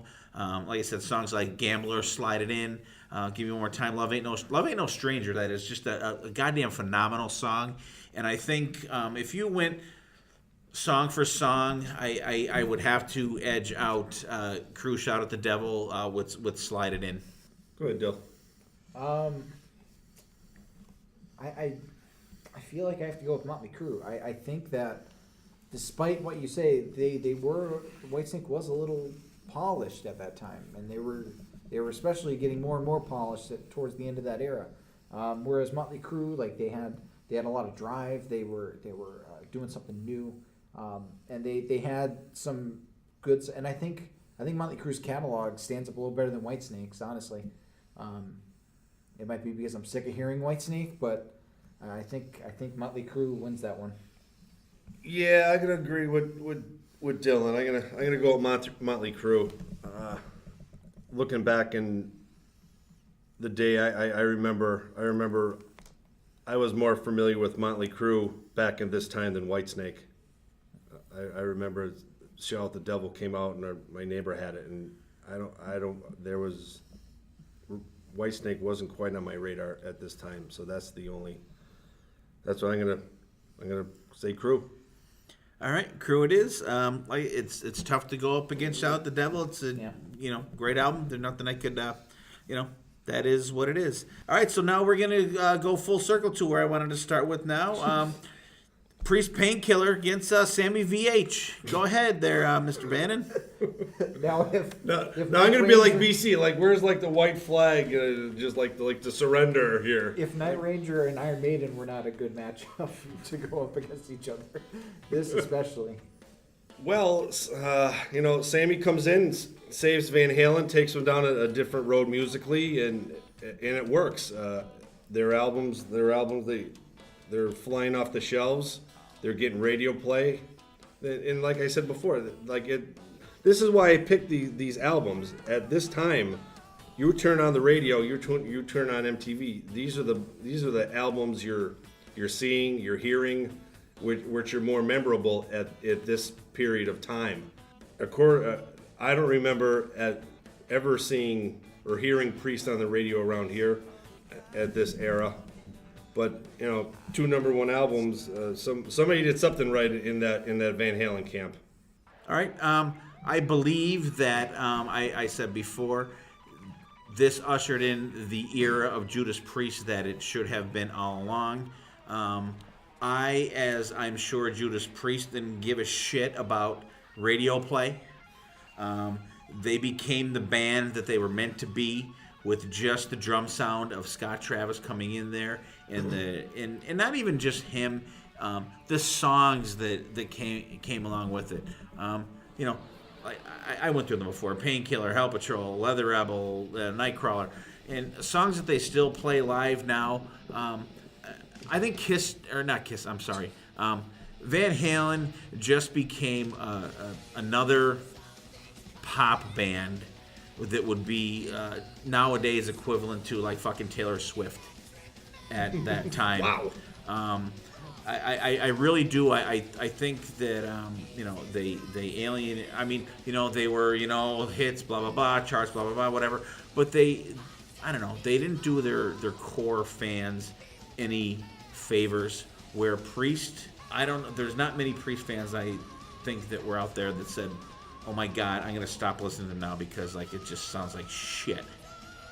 And I just think that I do agree that Sammy Hagar took Van Halen to another level, but I think that level was a level down. And Painkiller took Priest to a new level, which was like 2 levels up. I have to go with Painkiller. I think that.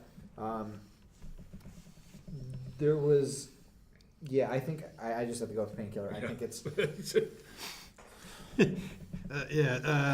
Like BB said, Sammy Hagar took Van Halen. I won't go as far as Steve saying a step down, just a step in a different direction, which was more sideways, crooked, more radio-ish, and like you said, did do the real fans justice. And Judas Priest, like you said, with Scott Travis, just took that band to the next level of going up. So it's Judas Priest. All right, Priest. I sent the sorry, BB.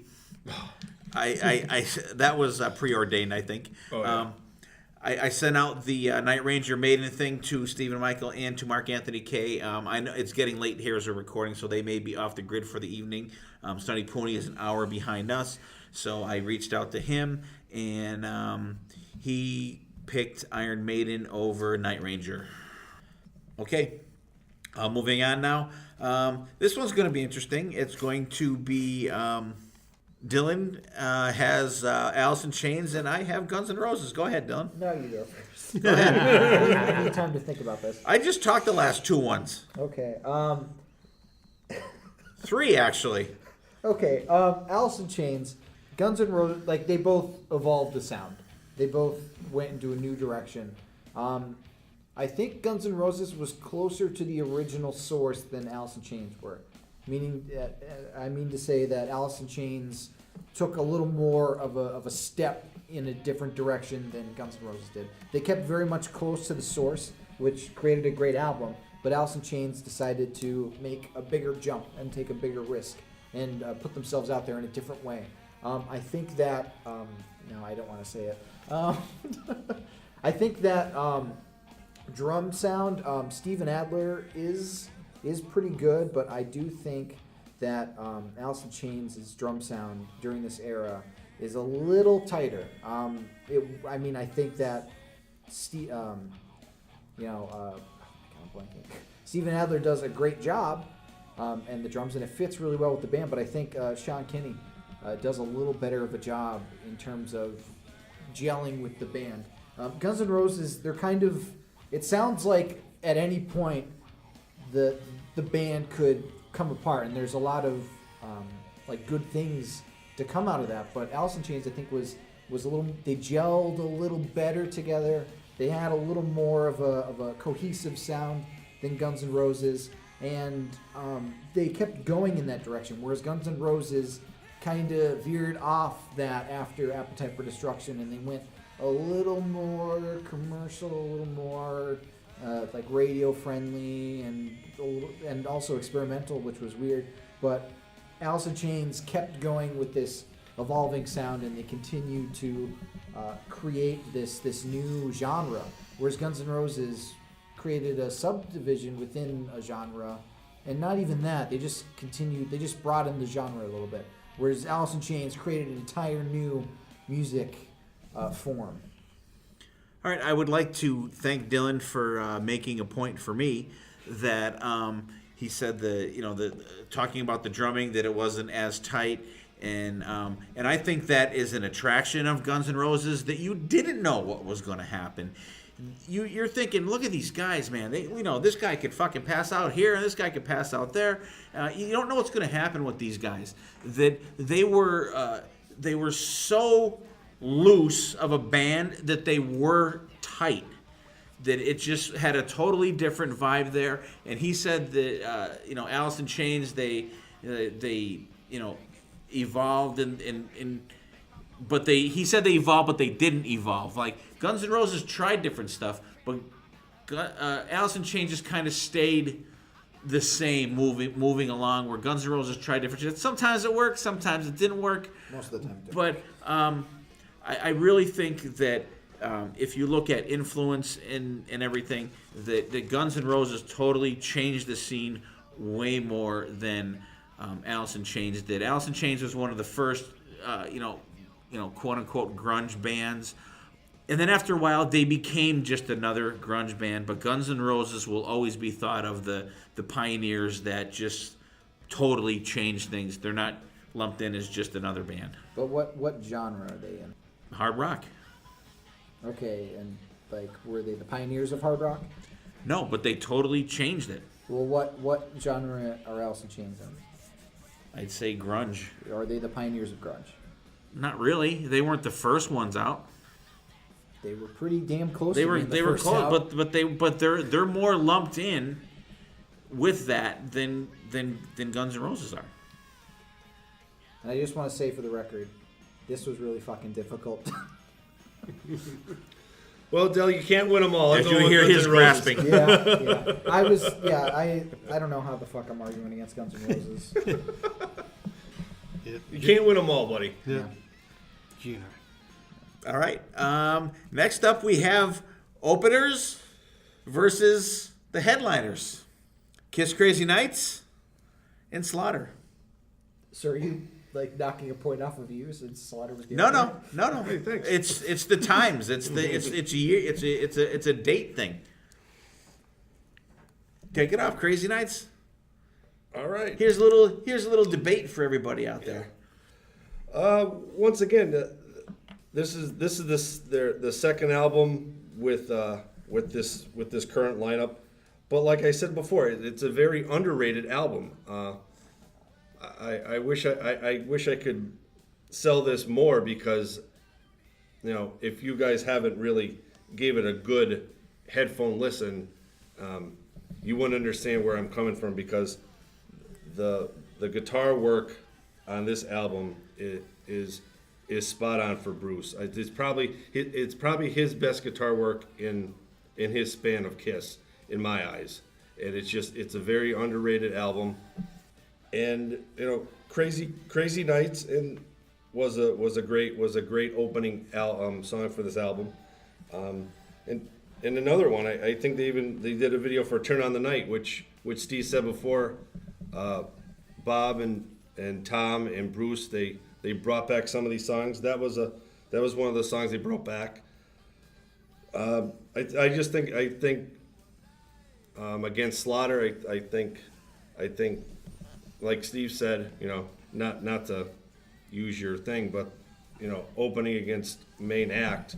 I know that this isn't a great album for the Kiss fans, but I think there's some really, really underrated tunes on this, and I'm not one for the hits, and this is definitely an album that doesn't really have the hits on it. Okay, I will say kudos to BB for bringing to the forefront a kick-ass Kiss album that is kind of underrated. However, I will say about Slaughter, Stick It To You, you have Kiss putting out an album that is an album of the time. It was very, if you want to say popish. But here Slaughter puts out their first album. They just literally booted out a Kiss guitarist out of his own band and moved on without him, and put out an album that is a really hungry album. Here's an album that there's very little frills on, like next to no keyboards on. It's just a straight ahead rock album, and rockin' tunes. I'm going to throw some of the under the radar songs out there. She Wants More, Mad About You, Loaded Gun. Just great. Even the songs that aren't even well known to people are just like excellent songs. And regardless if you're a fan of Crazy Nights or whatever, check out Slaughter, Stick It To You. It is a great album. I think you have to go with Slaughter. Like the straightforward rock album, that gets me. Plus, there's some good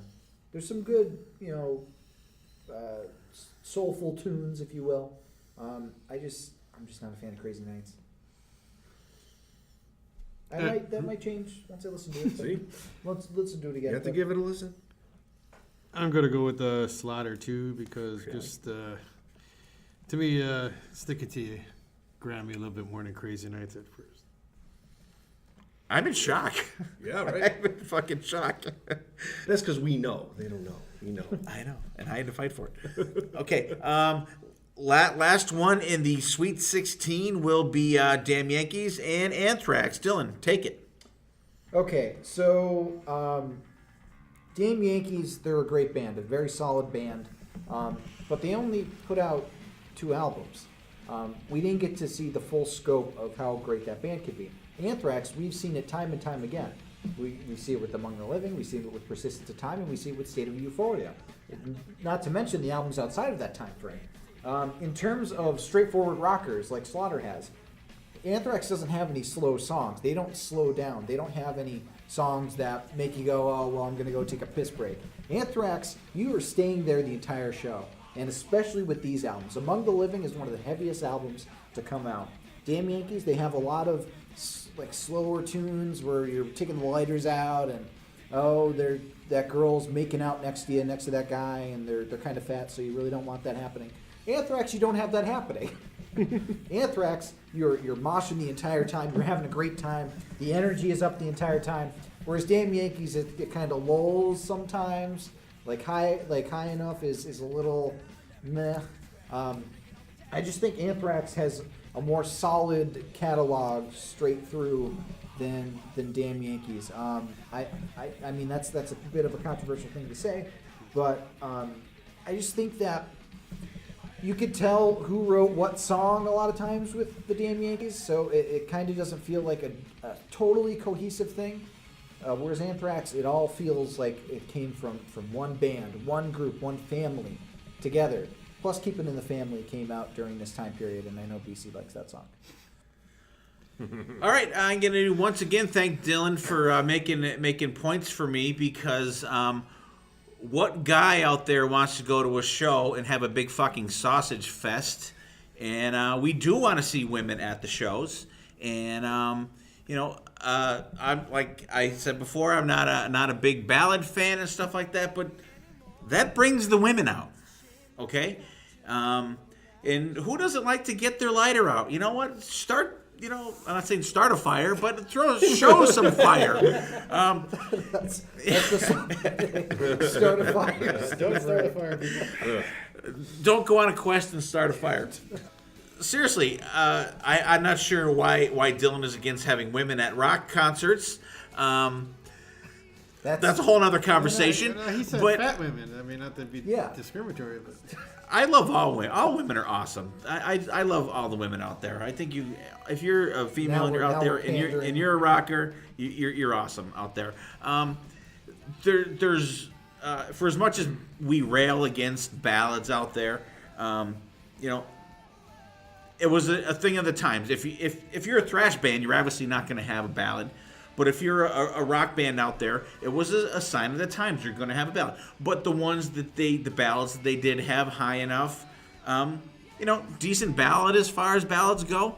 But they're rocking songs. Dylan said you could kind of tell who wrote the songs. Well, so what?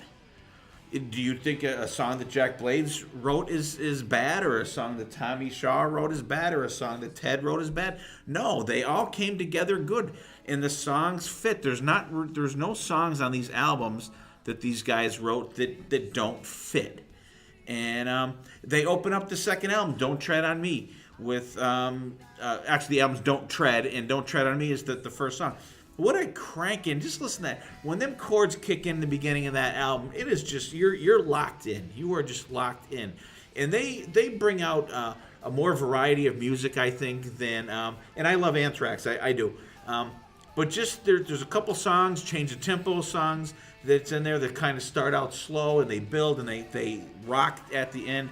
I like that kind of stuff. It's not the same just cranking on the power chords the whole album, which, if you're in the mood for it, it's good, but there's more of a variety and good production and everything on the Damn Yankees albums than just the, and believe me, I love to bang my head, I love to, listen to thrash stuff, but there's more of a variety of good and different kinds of music within these two albums.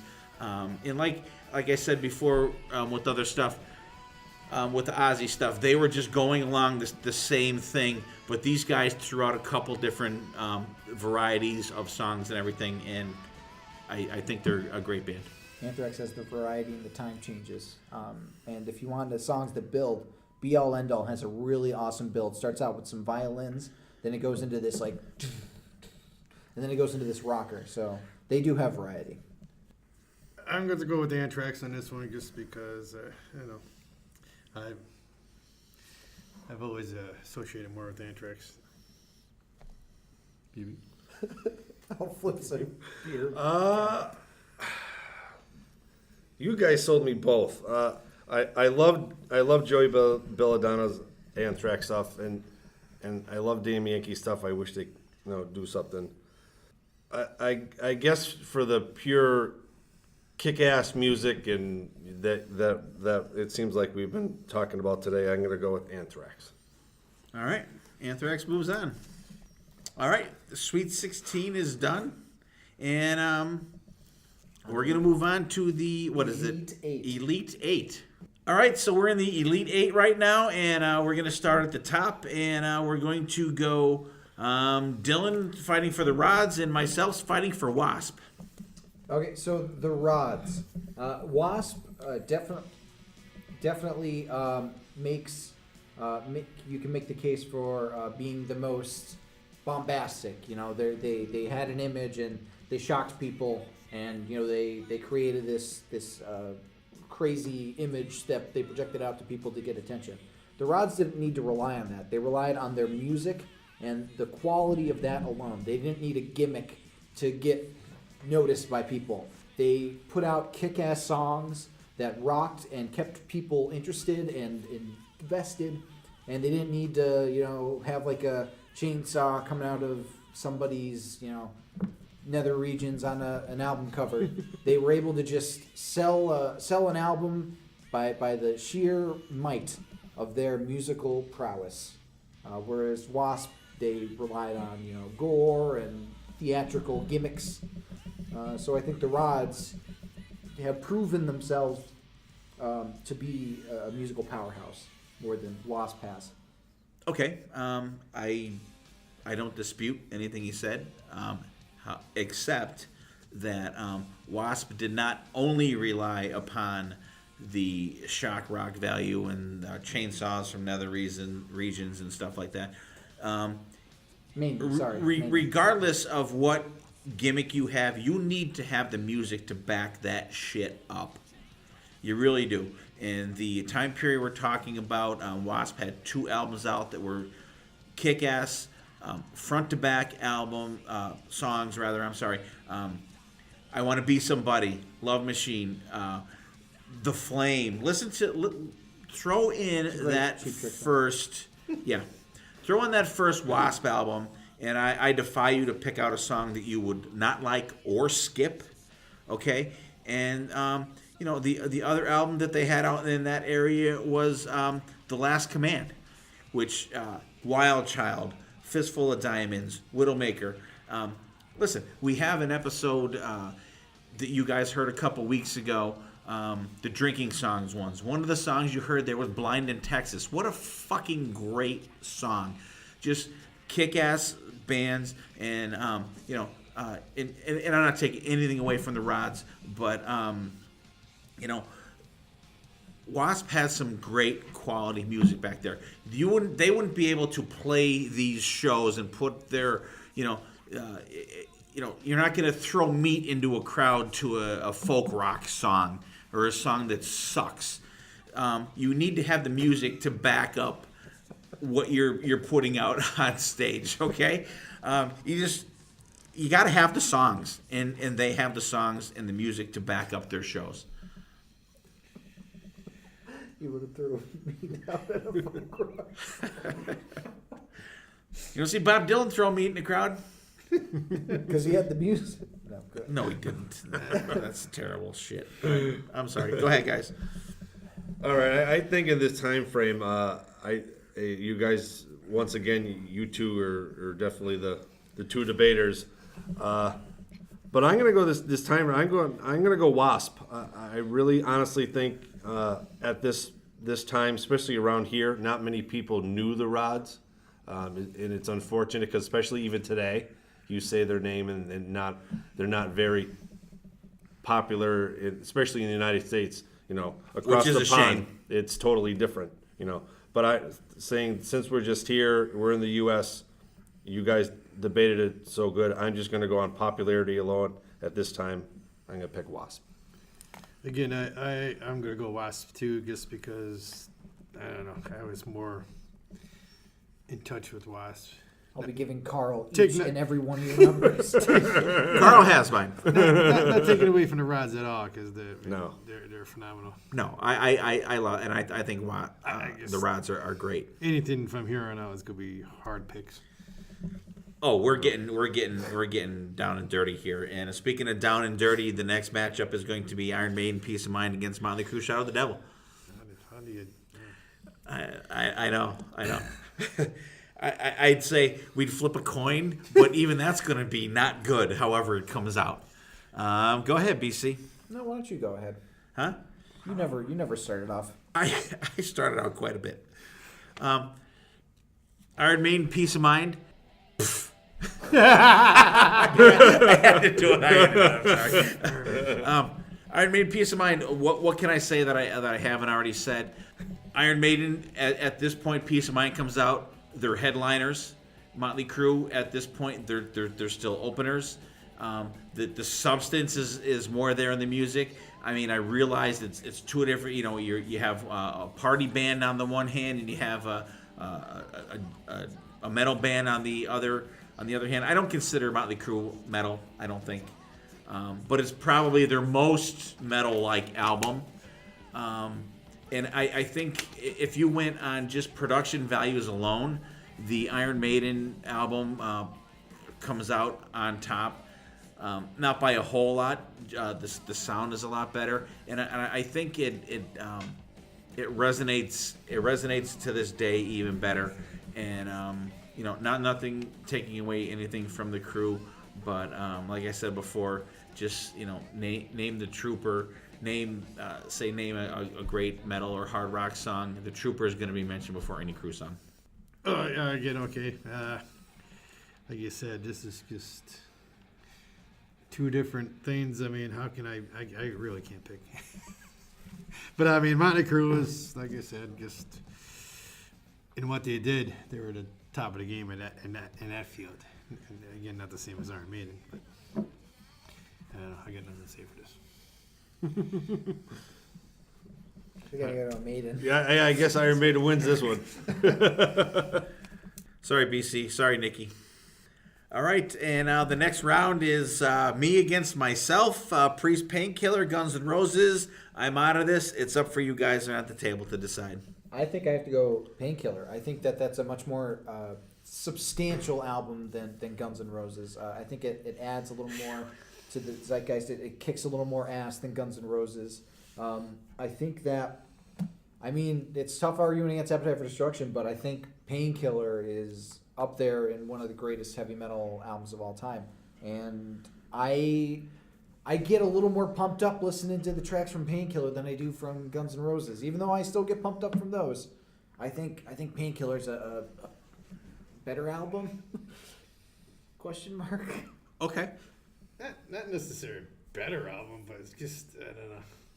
Priest is much more... Packs more of a punch. Yeah, or GNR is like an attitude. I'm not saying that's bad, but I'm going to go Priest. Well, then I don't have I to just say, vote. well, you I might, don't as, have to say you might as well anything. just throw your 2 cents in anyways. Who are you going to pick? I had Guns N' Roses. I actually had them. I had Priest against Guns N' Roses. I had Guns N' Roses winning. I just thought in this era, Guns N' Roses at this time is more popular than Priest was. That's how Okay. I associated my pick. All right, so Priest it is. So that was a crazy one. I had them all. I had Guns N' Roses going all the way to the Final Four. They were close. All right, now we have Slaughter versus Anthrax. Let's keep these short. Okay. I think Slaughter, their album is definitely an album of the time. Anthrax has like a timeless thrash feel.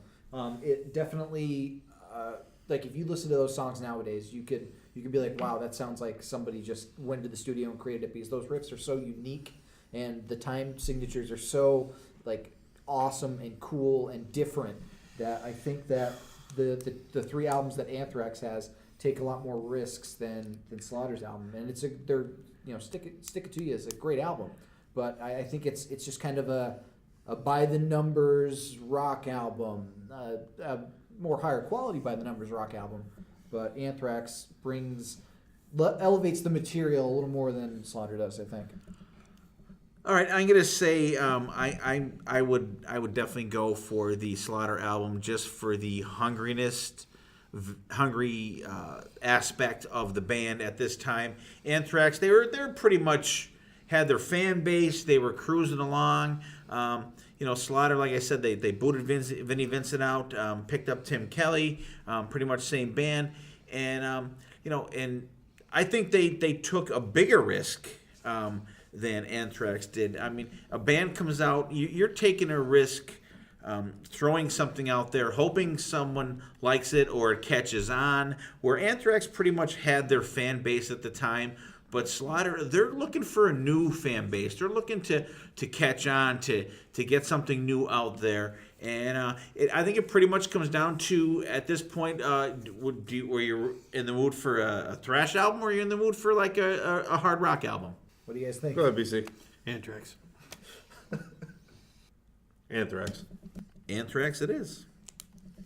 You almost had like every one of your bands in the, like all your bands. Oh, I gotta go. Okay. That's why I All looked right. over and I saw See, that shouldn't have that shouldn't have fucking counted then. You almost went the That distance. shouldn't have counted. I think the only reason BB picked that was because it was going to be me against me in all the final four. So if Anthrax wins, that's under goddamn protest. Maybe I don't know. Maybe It that's has my some- final pick. I'm gonna have to It put has this some- up. It has some competition All right, we are in the final four for the for the How the West Was Won for the bracket. How the West Was Won bracket, and once again, I am out of this one. We are Wasp against Maiden Peace of Mind. It's got to be Bannon, right, guys? Right.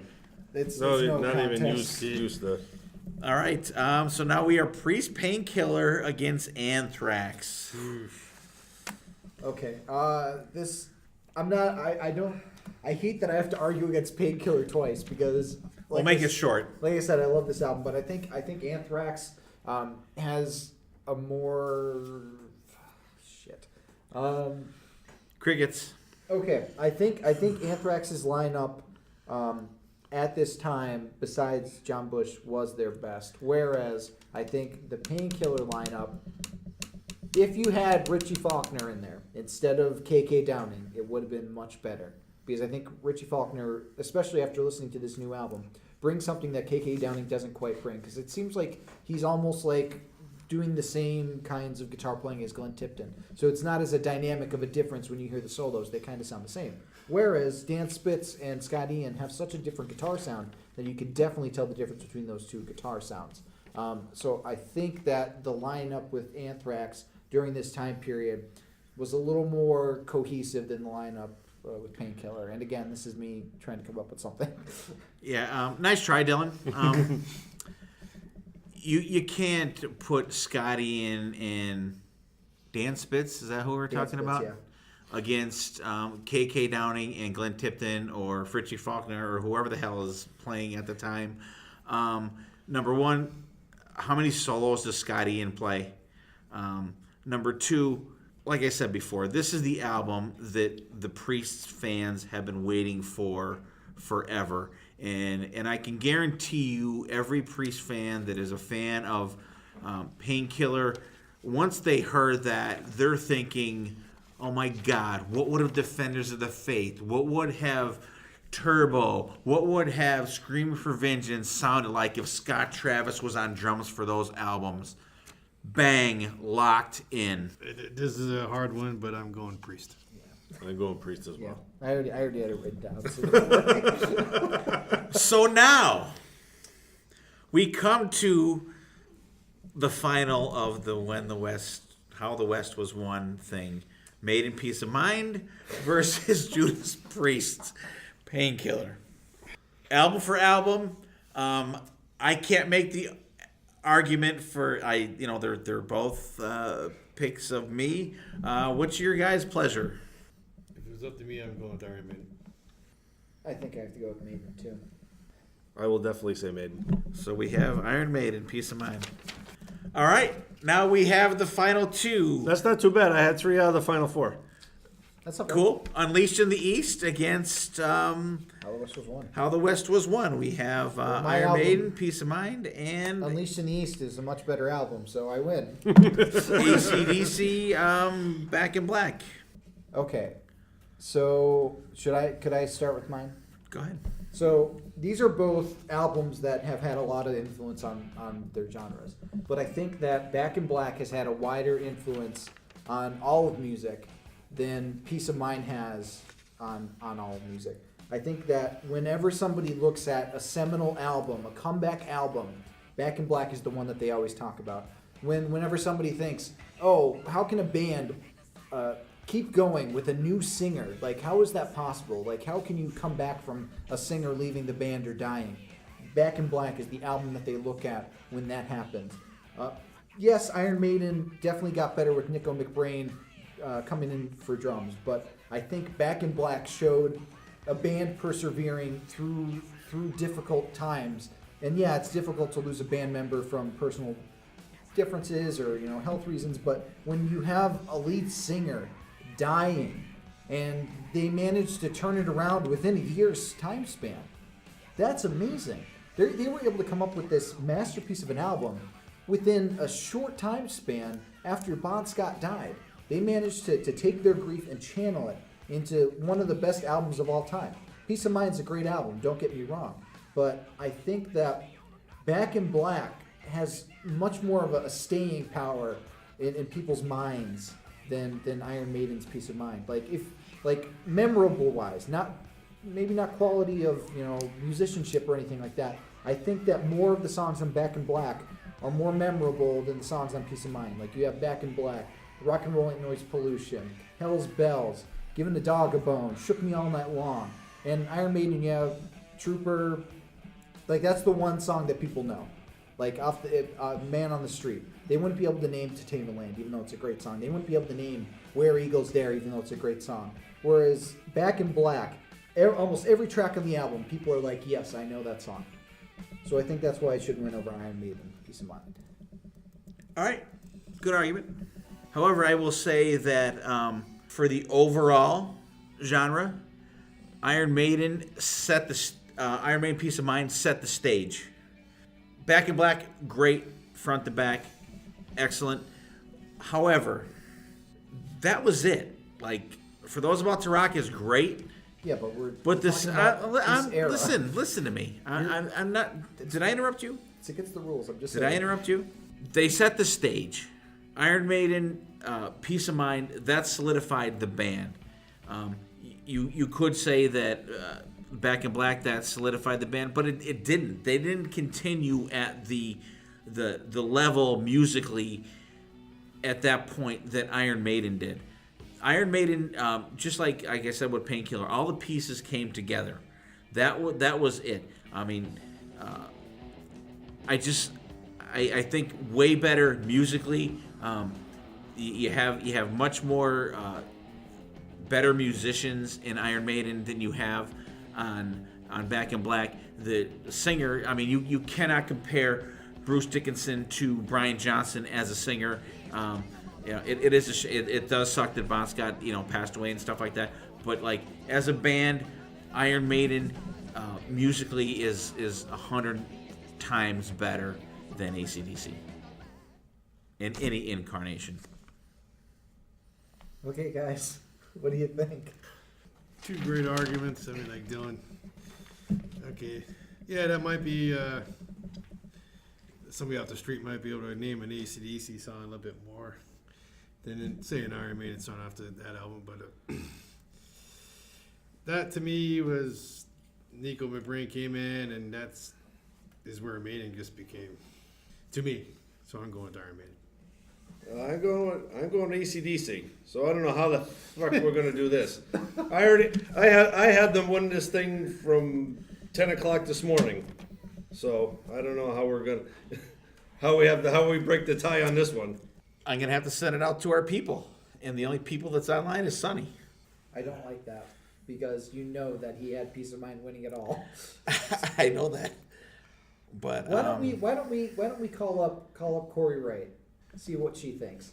She's lived with the music for all this time. She's the most impartial between the two of us. Am I right in saying that? Yeah. Let's see what she thinks. And it's funny. I can't believe we're having this debate between those two albums. Like you said, The Trooper. Yeah. I don't know. Maybe it's just me. I think put each album side by side. I think Back in Black just wins it. Yeah. I think we're deadlocked. Why don't we? We're not asking someone that has no clue. She has a clue. She's been listening to music ever since she's been married to you. She's heard both of these albums countless of times. I love my wife, but you can't throw her. Because you know that she wouldn't pick Iron Maiden. Well, because she would pick her son over her husband any day.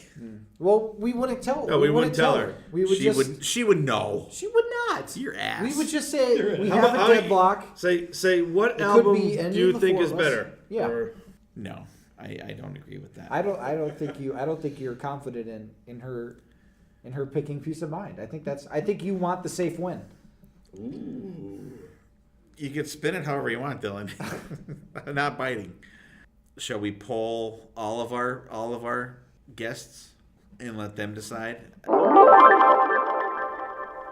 All right, everybody. It's a couple weeks after we recorded the March Madness episode, and the votes are in. What we did was, since we were at a deadlock at the end of the episode, we decided amongst ourselves to poll all of our guests that we've had on the show since we've started.